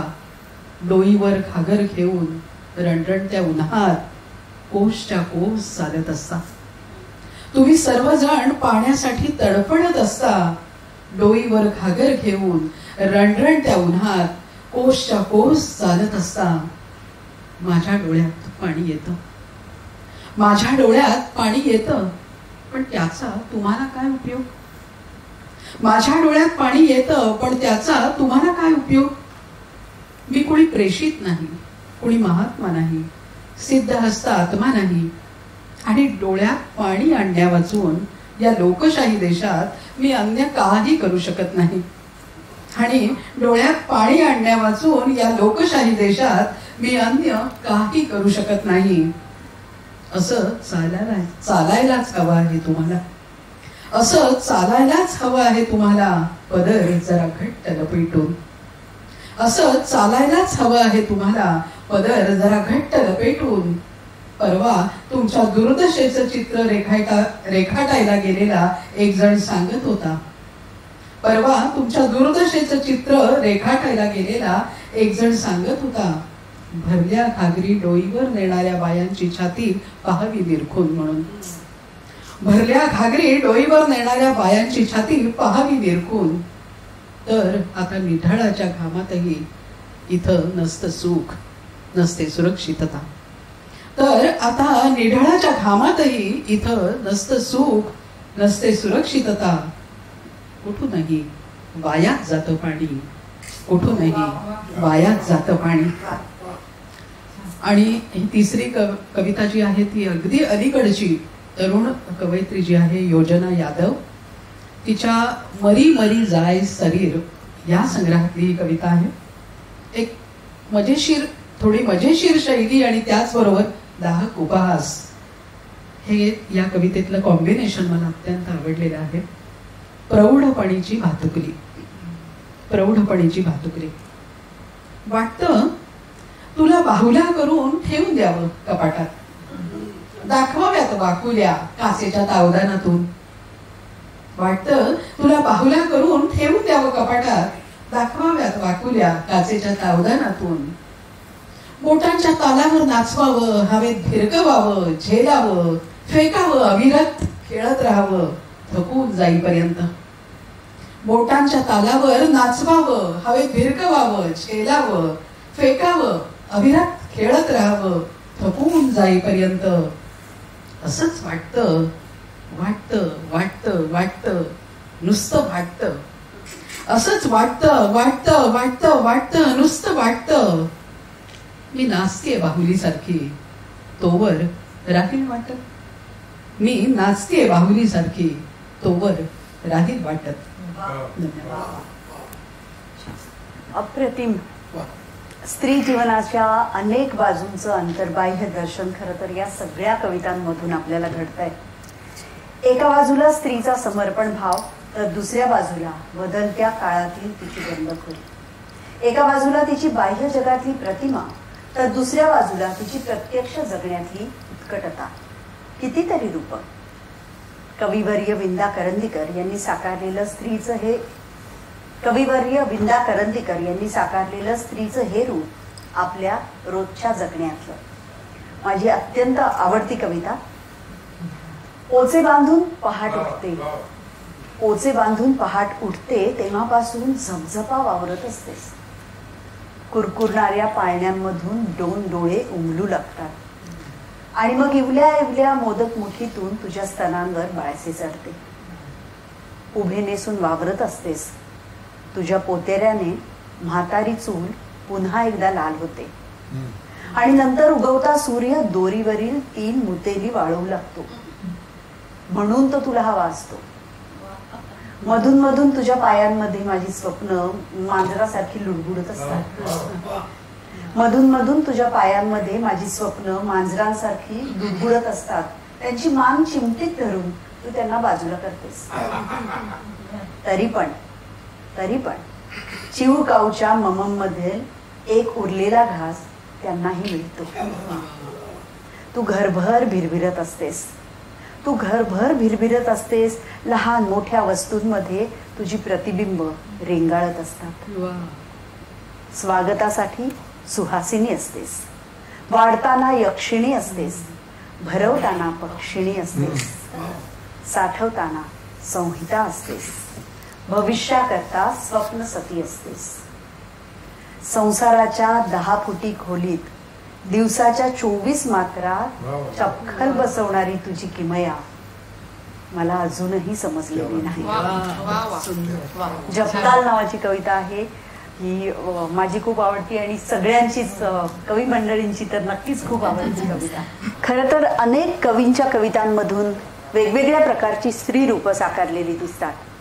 आज मी पुन्हा एकदा कवी प्रवीण दवणे यांना विनंती करते, त्यांना कोणाच्या कवितेमध्ये कोणती स्त्री रूपं साकारलेली दिसतात, भावतात आणि ती आज काय सादर करणार आहेत. कविवर्य वामन निंबाळकर यांची माय ही कविता मी सादर करतोय. पण तत्पूर्वी केवळ माय असं उच्चारल्यावर सुद्धा माझ्या आतमध्ये हुरहुरायला लागलं. याचं कारण कार्यक्रमाच्या मुसाफिरीत मी जी काही क्षणचित्र पाहिली या निमित्ताने मला अगदी थोडक्यात सांगायचे.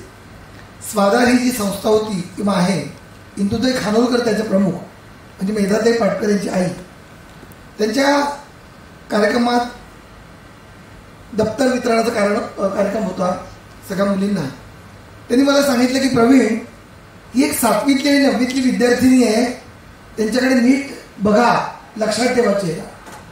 नंतर चहा पाण्याच्या वेळेला मी म्हटलं इंदुताई ते 2 चेहरे मी लक्षात ठेवले का? आणि त्या म्हणाल्या की एक सकाळच्या शिफ्टमध्ये असते, दुसरी बहीण दुपारच्या शिफ्टमध्ये आहे, एकच गणवेश दोघांकडे. आणि एक जेव्हा शाळा सुटून घरी जायला निघते तेव्हा बाथरूममध्ये दुसरी तिची जी सख्खी बहीण आहे ती थांबलेली असते. तिचा साधा गणवेश ही घालते आणि हिचा शाळेचा गणवेश ही घालते. ही काही फार दूरची घटना नाही. मला सांगायचं हे की आजही लोकशाही 75व्या वर्षी प्रवेश करताना कुठे ना कुठेतरी त्या मुलींचं, त्या आईचं दुःख मला दिसतं. अध्यापन जीवनामध्ये मृणालताई मला असं अनुभव आलाय की अतिशय बुद्धिमान विद्यार्थिनी आहे. तिचं नाव कमी केलं जातं आणि तिचा विशेष न शिकणारा भाऊ त्याला मात्र रेटत शिकवलं जातं. ही जी प्रवृत्ती आहे, आज या निमित्ताने जे बघतायत प्रेक्षक त्यांना मी विनंती करेन की तिच्याकडे प्रचंड क्षमता आहे, तिच्या पंखांना आकाश द्या. माय नावाची कविता ऐकताना आपल्या पुढे अशी एक काळोख भेदून एखाद्या जळत्या ज्योतीसारखी जगणारी आणि सगळं घर आपल्या पंखाखाली घेणारी एक वेगळी आई तुम्हाला दिसेल. माय. जसा दिवस डुबून जाई काळोखाचे राज्य असे, जसा दिवस डुबून जाई काळोखाचे राज्य असे, आम्ही बसू दरवाजात झोपडीत साधा दिवा नसे. घरोघरी दिवे लागत. वामन निंबाळकरांनी इतकं चित्रमय लिहिलंय. घरोघरी दिवे लागत, चुलीलाही जाळ लागे, चुलीलाही जाळ लागे, भाकरी जात बडवल्या, कुठे चूल कुठे वांगे. चूल म्हणजे शहरी प्रेक्षकाला सांगेन पिठलं ज्याला आपण म्हणतो तसं. कुठे चूल कुठे वांगे, नाकात जाई त्याचा वास, नाकात जाई वास त्याचा, पोटात असे अंधार. नाकात जाई वास त्याचा, पोटात असे अंधार सारा, तसे येई भडभडून आसवांच्या डोळ्यात धारा. अंधाराला चिरत तेव्हा एक सावली जड येई, एक सावली.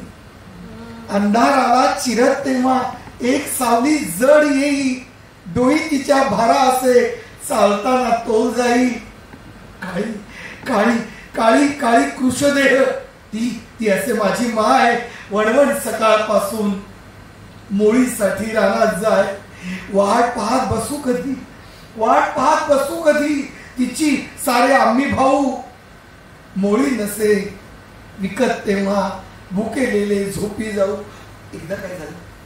एकदा काय झालं आम्हाला काही कळलं नाही. माय आली पाय बांधून, भळाभळा रक्तवाही, सावला साप मोठा काळा, दोन बाया होत्या सांगत, फडा काढून मारला त्याने. हळूच गेला निघून रांगत. माय पडली धरणीवर, माय पडली धरणीवर, गंडे झाले, मंत्र झाले, वैदाना.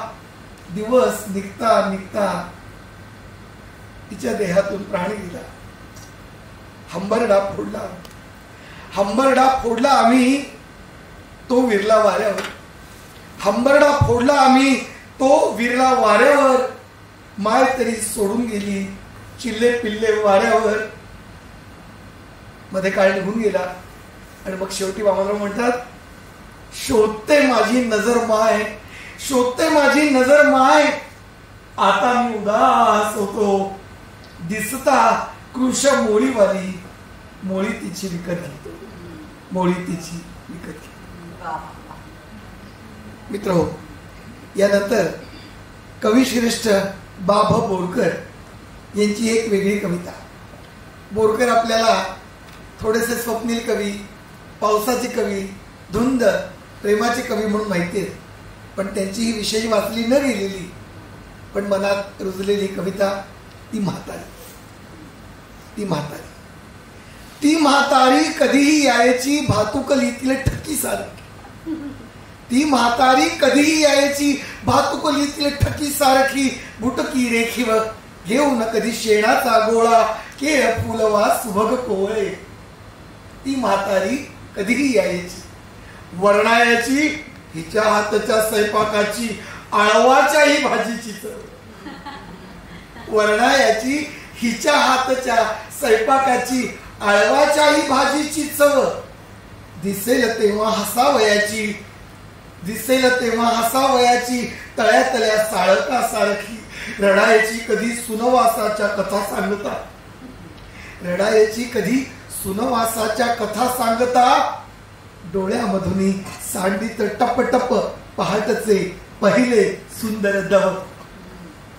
निघताना पण त्याच सुनेच्या मुलांस द्याया, घरून न्यायची पापड कैरी, सुकी मासळी, जुने आंगडे ठेवून आठव. ती म्हातारी कधीही यायची भातुकलीतील ठकी सारखी. फुंकायाची सांदी मधली चूल निराळी, फुंकायाची सांदी मधली चूल निराळी, पावसात साळीत राबता, पावसात साळीत राबता, जळातली व्हायची मासळी. वा, पावसात साळीत राबता, जळातली व्हायची मासळी, घरी आमुच्या येताना पण क्षय जडल्यागत धापायाची, बसल्यावरती खोकायाची, ओठावरती धरून पालव मागायाची, सणासुदीला आणा चवली पसरुनी सोगा, जाता घरी परी कवाड लावणी, भरायची भिंतीतील मोगा. एक दिवस ही मला म्हणाली, कळलं का, कळलं का, म्हातारी आपुली आज पहाटे पटकन गेली. म्हणे पाहिले मोग्या जागी तिने बोळके आणि वासीला आक कायमचा.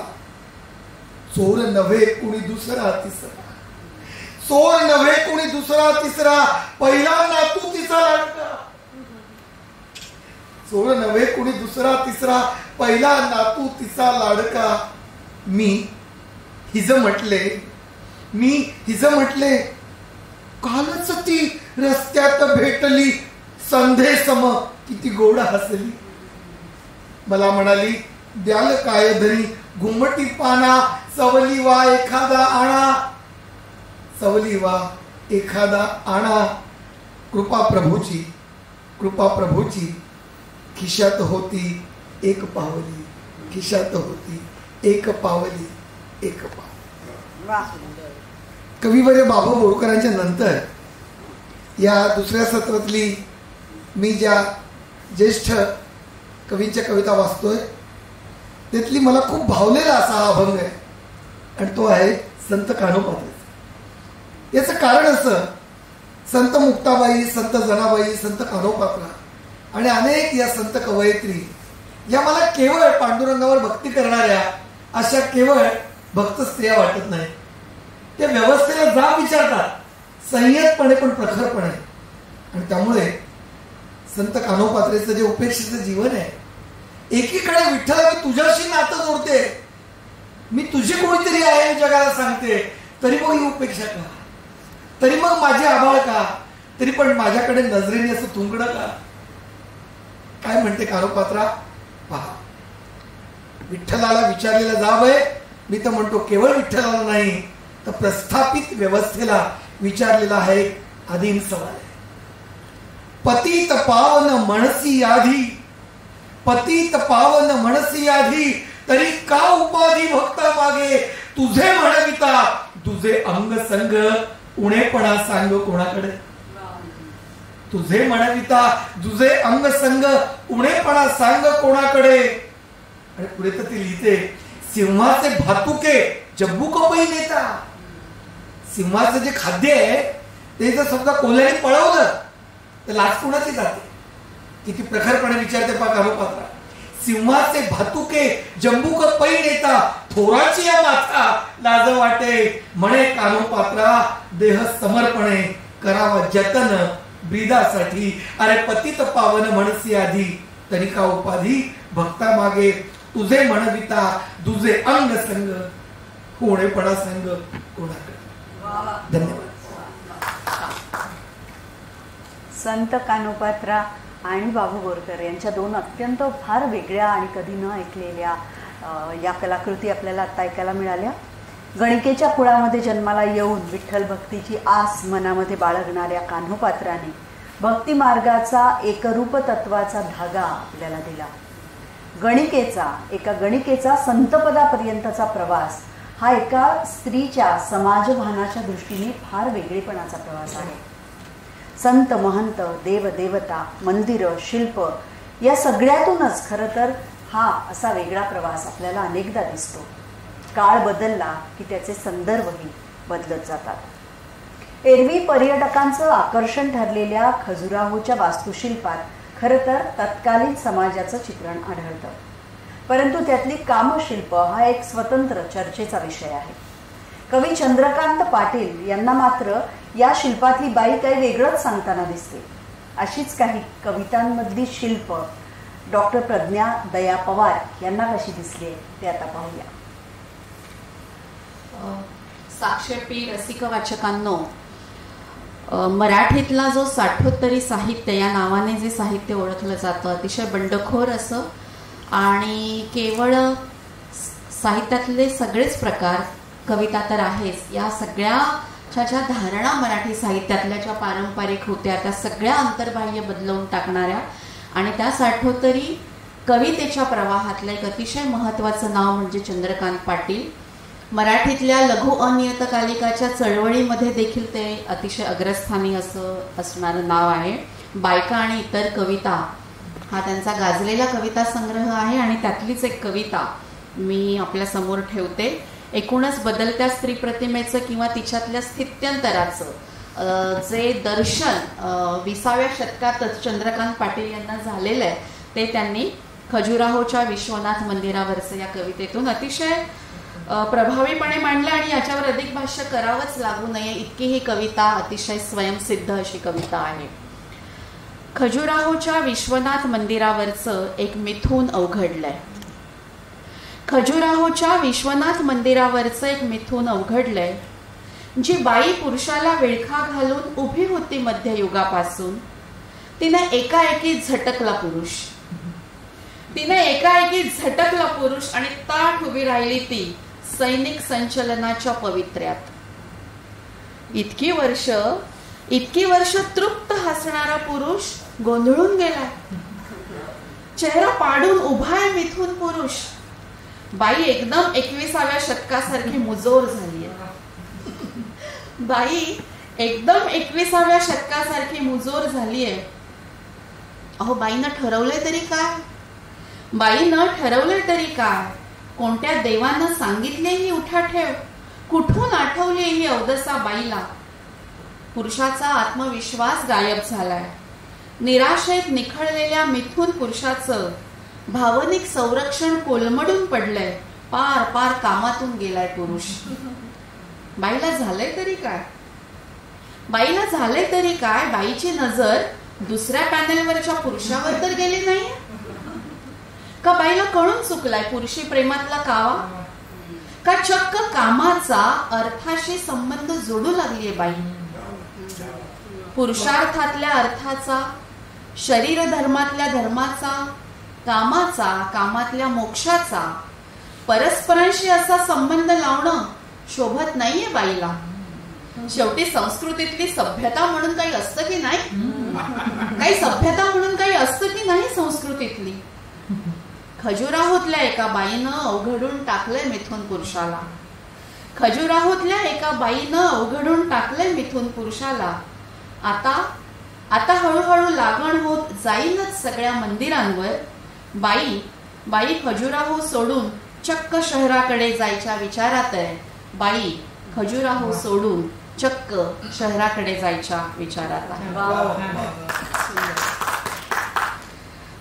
अलीकडचेच एक कवी आहेत ज्यांचं नाव आहे सत्यपाल सिंग आधार सिंग राजपूत. तरुण कवी आहेत. अगदी अलीकडे त्यांचा काळ्या जादूचे अवशेष हा अतिशय महत्वाचा कविता संग्रह प्रसिद्ध झालाय. आजचे कवी स्त्रीकडे कसं पाहतात, मुलींकडे कसं पाहतात, किंबहुना ती जी स्त्रीची जी एक प्रतिमा असते त्या प्रतिमेच्या संदर्भामध्ये त्यांचं काही वेगळं म्हणणं आहे का मुळामध्ये? विशेषतः जी स्त्री स्वमग्न असते किंवा तिला ज्या पारंपरिक अशा चौकटीस तिला आपण देतो त्यापेक्षा तिची स्वतःची एक वेगळी ओळख व्हावी आणि ती समष्टीशी पण जोडली जावी असे एक व्यापक भान व्यक्त करणारी ही कविता आहे. कवितेचं शीर्षक आहे दगाबाज वयाचे संदर्भ. पोरी तुझ्या भिरभिरत्या नजरेतून निसटतोय या शतकाचा विनाशी रंग, त्याचा विक्राळ आकार.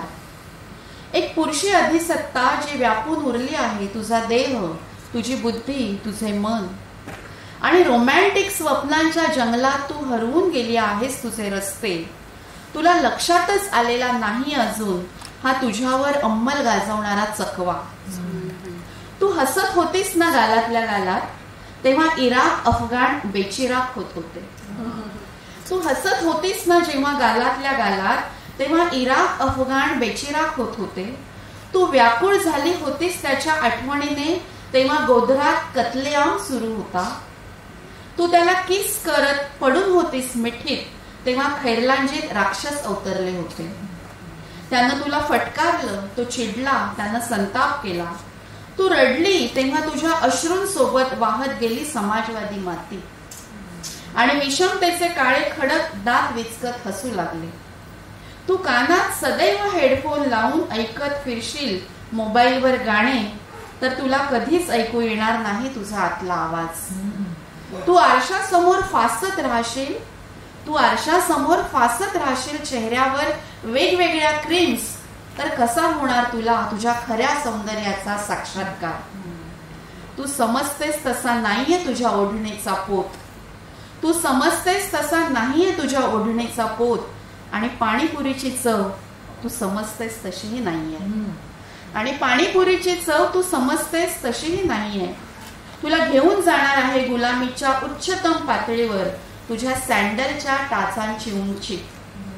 तुला घेऊन जाणार आहे गुलामीच्या उच्चतम पातळीवर तुझ्या सँडलच्या टाचेची उंची.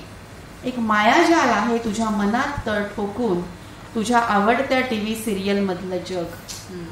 एक मायाजाल आहे तुझ्या मनात तळ ठोकून तुझ्या आवडत्या टीव्ही सिरियल मधलं जग. हे शतक जे जे काही घडवत आहे तुझ्यात आणि तुझ्या बाहेर, तू समजून घे त्याचा अर्थ. या बदलत्या वास्तवामागचे तूच शोधून काढ अदृश्य हात. पोरी पोरी, तुझ्या माझ्या आणि सर्वांच्याच मुक्तीसाठी तू नाकारायला शिक हे दगाबाज वयाचे संदर्भ. तुझ्या माझ्या आणि सर्वांच्याच मुक्तीसाठी तू नाकारायला शिक हे दगाबाज वयांचे संदर्भ. या सत्रातलं जी मी एक अखेरची कविता आपल्या समोर ठेवणार आहे त्या कवयित्री आहेत सारिका उबाळे परळकर. भुलाबाईची गाणी हा आपण सगळ्यांनीच ऐकत आलेलो आहोत. आपल्या लोकसाहित्यातलं, आपल्या मौखिक परंपरेतलं एक अतिशय महत्त्वाचं असं ते संचित आहे.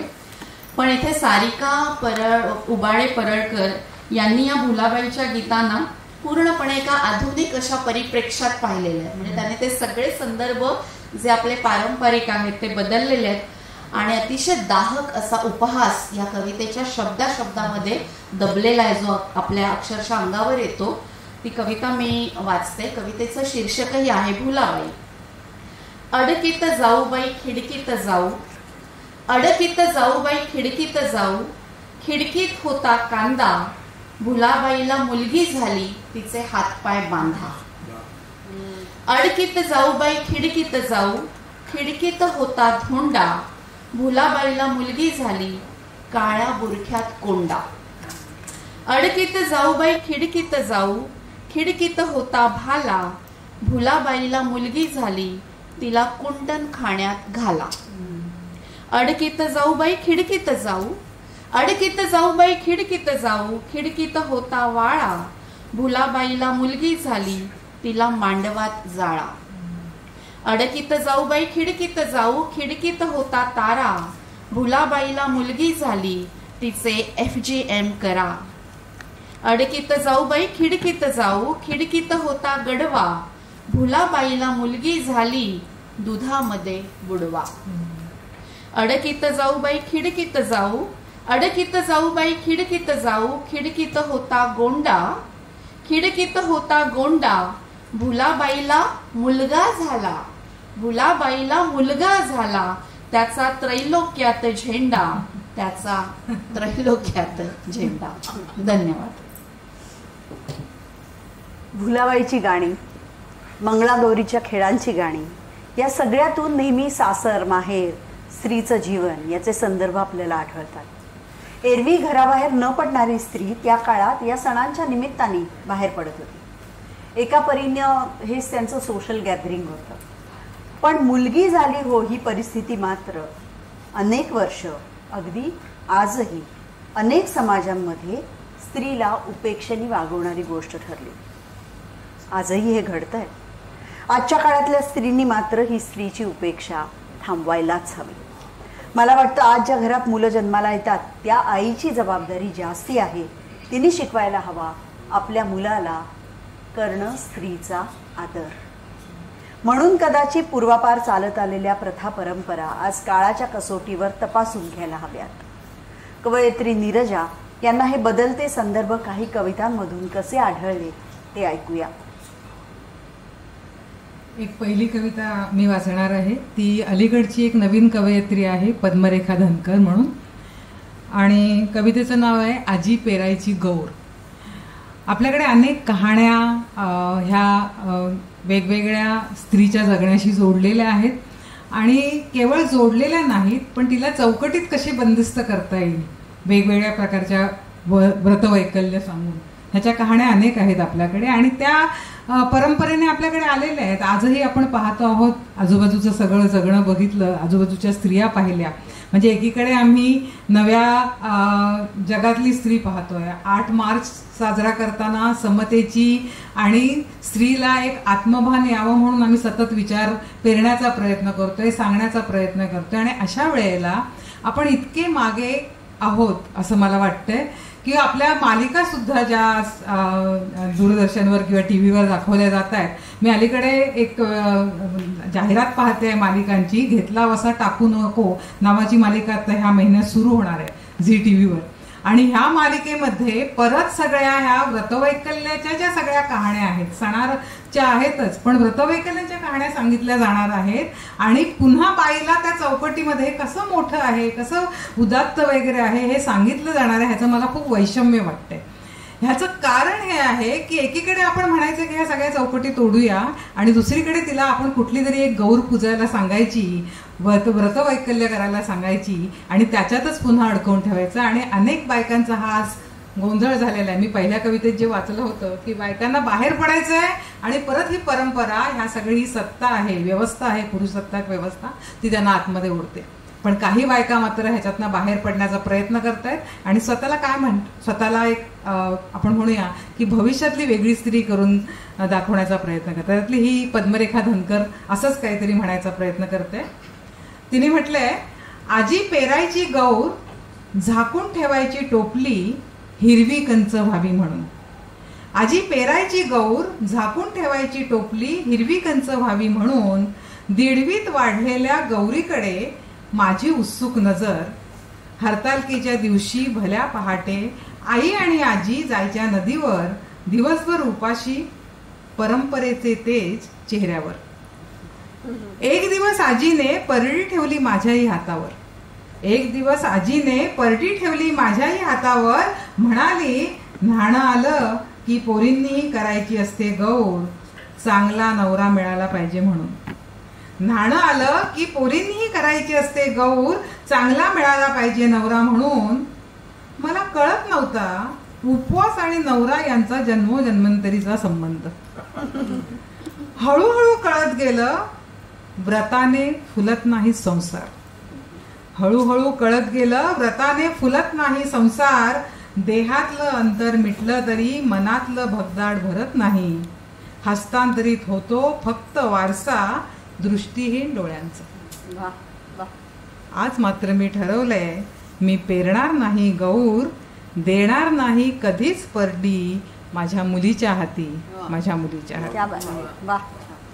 ही अशी स्त्री आजच्या 8 मार्चच्या ह्या कार्यक्रमाच्या निमित्ताने आपल्याला घडवायची आहे, जी हा आधीचा वसा जो चुकीचा आहे, बाईला चौकटीत पकडून ठेवणार आहे, तो देणार नाही तिच्या मुलीच्या हाती.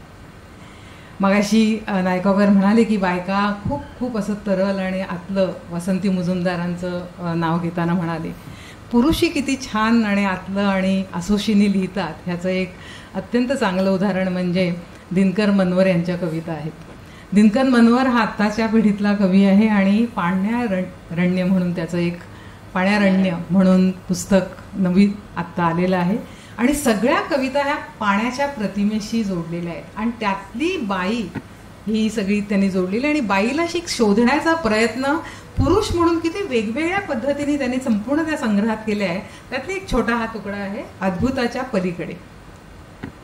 अद्भुताच्या पलीकडे अद्भुत तुझा वावर, अद्भुताच्या पलीकडे अद्भुत तुझा वावर. तुझ्या वावरात माझा नांगर, तुझ्या वावरात माझा नांगर. नांगरत राहतो तुझी माती आणि रांगत रांगत तुझ्या आत मी माझं अपूर्णतेचं बी पेरत राहतो. माझं आसक्तीचं झाड तुझ्या माझ्या झुलत राहतं. माझं आसक्तीचं झाड तुझ्या माझ्या झुलत राहतं. ह्या झुलण्यात तुझ्या पाठीचं दुखणं माझ्या पाठीत येत राहतं. ह्या झुलण्यात तुझ्या पाठीचं दुखणं माझ्या पाठीत येत राहतं. तुझं हे दुखणं माझ्यातून वाहून जात नाहीये कायमचं, वाहून जात नाहीये कायमचं. इतकं सुंदर बाईला समजून घेणं फार महत्वाचं आहे. तसाच अजय कांडार नावाचा आमचा एक कवी आहे कोकणातला. मगाशी वीर धवल परबची कविता तुम्ही ऐकलेली आहे. हा सुद्धा एक असंच हे सगळं आजूबाजूच्या शेतात काम करणाऱ्या ज्या सगळ्या बायका आहेत त्यांना पाहतोय आणि कविता लिहितोय. अनेक अवनोल ह्या अजय कांडार यांच्या कविता संग्रहामध्ये अशा सगळ्या स्त्रीला समजून घेण्याचा प्रयत्न पुन्हा एकदा आपल्याला दिसतोय. मगाशी चंद्रकांत पाटलांची कविता तुम्ही ऐकली प्रज्ञा पवारांकडनं. मराठीमध्ये अनेक कवींच्या कवितांमध्ये आपल्याला हे स्त्रीला खूप वेगवेगळ्या पातळीवरचं समजून घेणं दिसेल. अशीच एक कविता आहे, बायांना पाऊस नकोसा झालाय. बायांना पाऊस नकोसा झालाय या उतरत्या वयात. बायांना पाऊस नकोसा झालाय या उतरत्या वयात. पूर्वीसारखाच पाऊस आताही येतो नियमित, पण सहनच होत नाहीये त्यांना, तुडुंब कोसळतो अंगावर तेव्हा. भिजून घ्यावं लागतं निमूट आणि वस्त्रांवर वस्त्र बदलत कोरडं व्हावं लागतं सकाळ संध्याकाळ. नको नको असताना तो कोसळतो, त्याला नसते काळवेळ, शेतात वाटेत कुठेही. तेव्हा बाया सावरतात स्वतःला वागताना शेताभातात. तेव्हा बाया सावरतात स्वतःला वागताना शेताभातात. पाऊस पडल्या की त्या बोलतात एकमेकींशी, जीवापलीकडचं गुपित आपल्यालाच ऐकू येईल असं. निघतात एखाद्या आडोशाला, थांबतात तो घेईपर्यंत विसावा आणि ओल्या चिंब अंगानेच वेचतात आठवणी. ठेवू नंतर एकमेकीत, ठेवू नंतर एकमेकीत. अप्रतिम. वाह. स्त्रीचं मन कसं असतं ना. आकाश, पाणी, तारे, वारे, पाऊस या सगळ्याशी ती अगदी सहज नातं जोडून घेते. आपल्या मनातली गुपितही सांगते. कवयित्री इंदिरा संतांनी नाही का एका कवितेमध्ये पावसाला विनवलं होतं, नको नको रे पावसा असा धिंगाणा अवेळी. नको नको रे पावसा असा धिंगाणा अवेळी, घर माझं चंद्रमौळी आणि दारात सायली. स्त्री कितीही मोठी झाली, तिच्या कर्तृत्वाच्या कक्षा कितीही रुंदावल्या, तरी तिचं घर, तिचा संसार, तिची माणसं यांची काळजी तिला सतत असतेच. घार हिंडते आकाशी, चित्त तिचे पिलापाशी, हे असतंच. जशी स्त्रीची संवेदनशीलता अनेक कवितांमधून उलगडलेली आहे, तशीच बदलत्या काळाच्या संदर्भात तिच्यावर होणाऱ्या अन्याय अत्याचाराला वाचा फोडणाऱ्या कविता सुद्धा आज आपण ऐकल्या. एक मात्र खरं, आयुष्याच्या रंगमंचावर आई, मुलगी, सासू, सून, बहीण, जाऊ, नणंद अशा अनेक भूमिका पेलत ती आजही उभी आहे ठामपणे. काळाच्या सगळ्या कसोट्या पार करत स्वतःचं कर्तृत्व सिद्ध करत ती आजही उभी आहे नेटाने. म्हणून तिच्या कर्तृत्वाला, तिच्यातल्या मातृत्वाला आणि तिच्यातल्या संवेदनशीलतेला आमचा सर्वांचा सलाम. कवयित्री शांता शेळके यांच्या पैठणी या कवितेनी आज आपण स्त्री मनाची एक गुंफी या कार्यक्रमाचा समारोप करूया. कविता सादर करते पैठणी शांता शेळके. फडताळात एक गाठोडं आहे. त्याच्या तळाशी अगदी खाली तिथे कपडे आहेत जुने, कुंचा, टोपडी, शेले, शाली, आणि त्यातच आहे घडी करून जपून ठेवलेली एक पैठणी. नारळी पदर, जरी चौकडी, रंग तिचा सुंदर दामी. माझी आजी लग्नामध्ये हीच पैठणी नेसली होती. माझी आजी लग्नामध्ये हीच पैठणी नेसली होती, पडली होती सर्वांच्या पाया. हाच पदर धरून हाती पैठणीच्या अवतीभोवती दरवळणारा सूक्ष्म वास, ओळखीची अनोळखीची जाणीव गूढ आहे त्यास. धूर, कापूर, उदबत्त्यातून जळत गेले किती श्रावण. धूर कापूर उदबत्त्यातून जळत गेले किती श्रावण, पैठणीने जपले एक तन एक मन. माखली बोटे पैठणीला केव्हा पुसली, शेवंतीची चमेलीची आरास पदरा आडून हसली. वर्षामागून वर्ष गेली संसाराचा सराव झाला, वर्षामागून वर्ष गेली संसाराचा सराव झाला. नवा कोरा कडक पोत एक मऊपणा ल्याला. पैठणीच्या घडी घडीतून अवघे आयुष्य उलगडत गेले, पैठणीच्या घडी घडीतून अवघे आयुष्य उलगडत गेले. अहेवपणी मरण आले आजीचे माझ्या सोने झाले.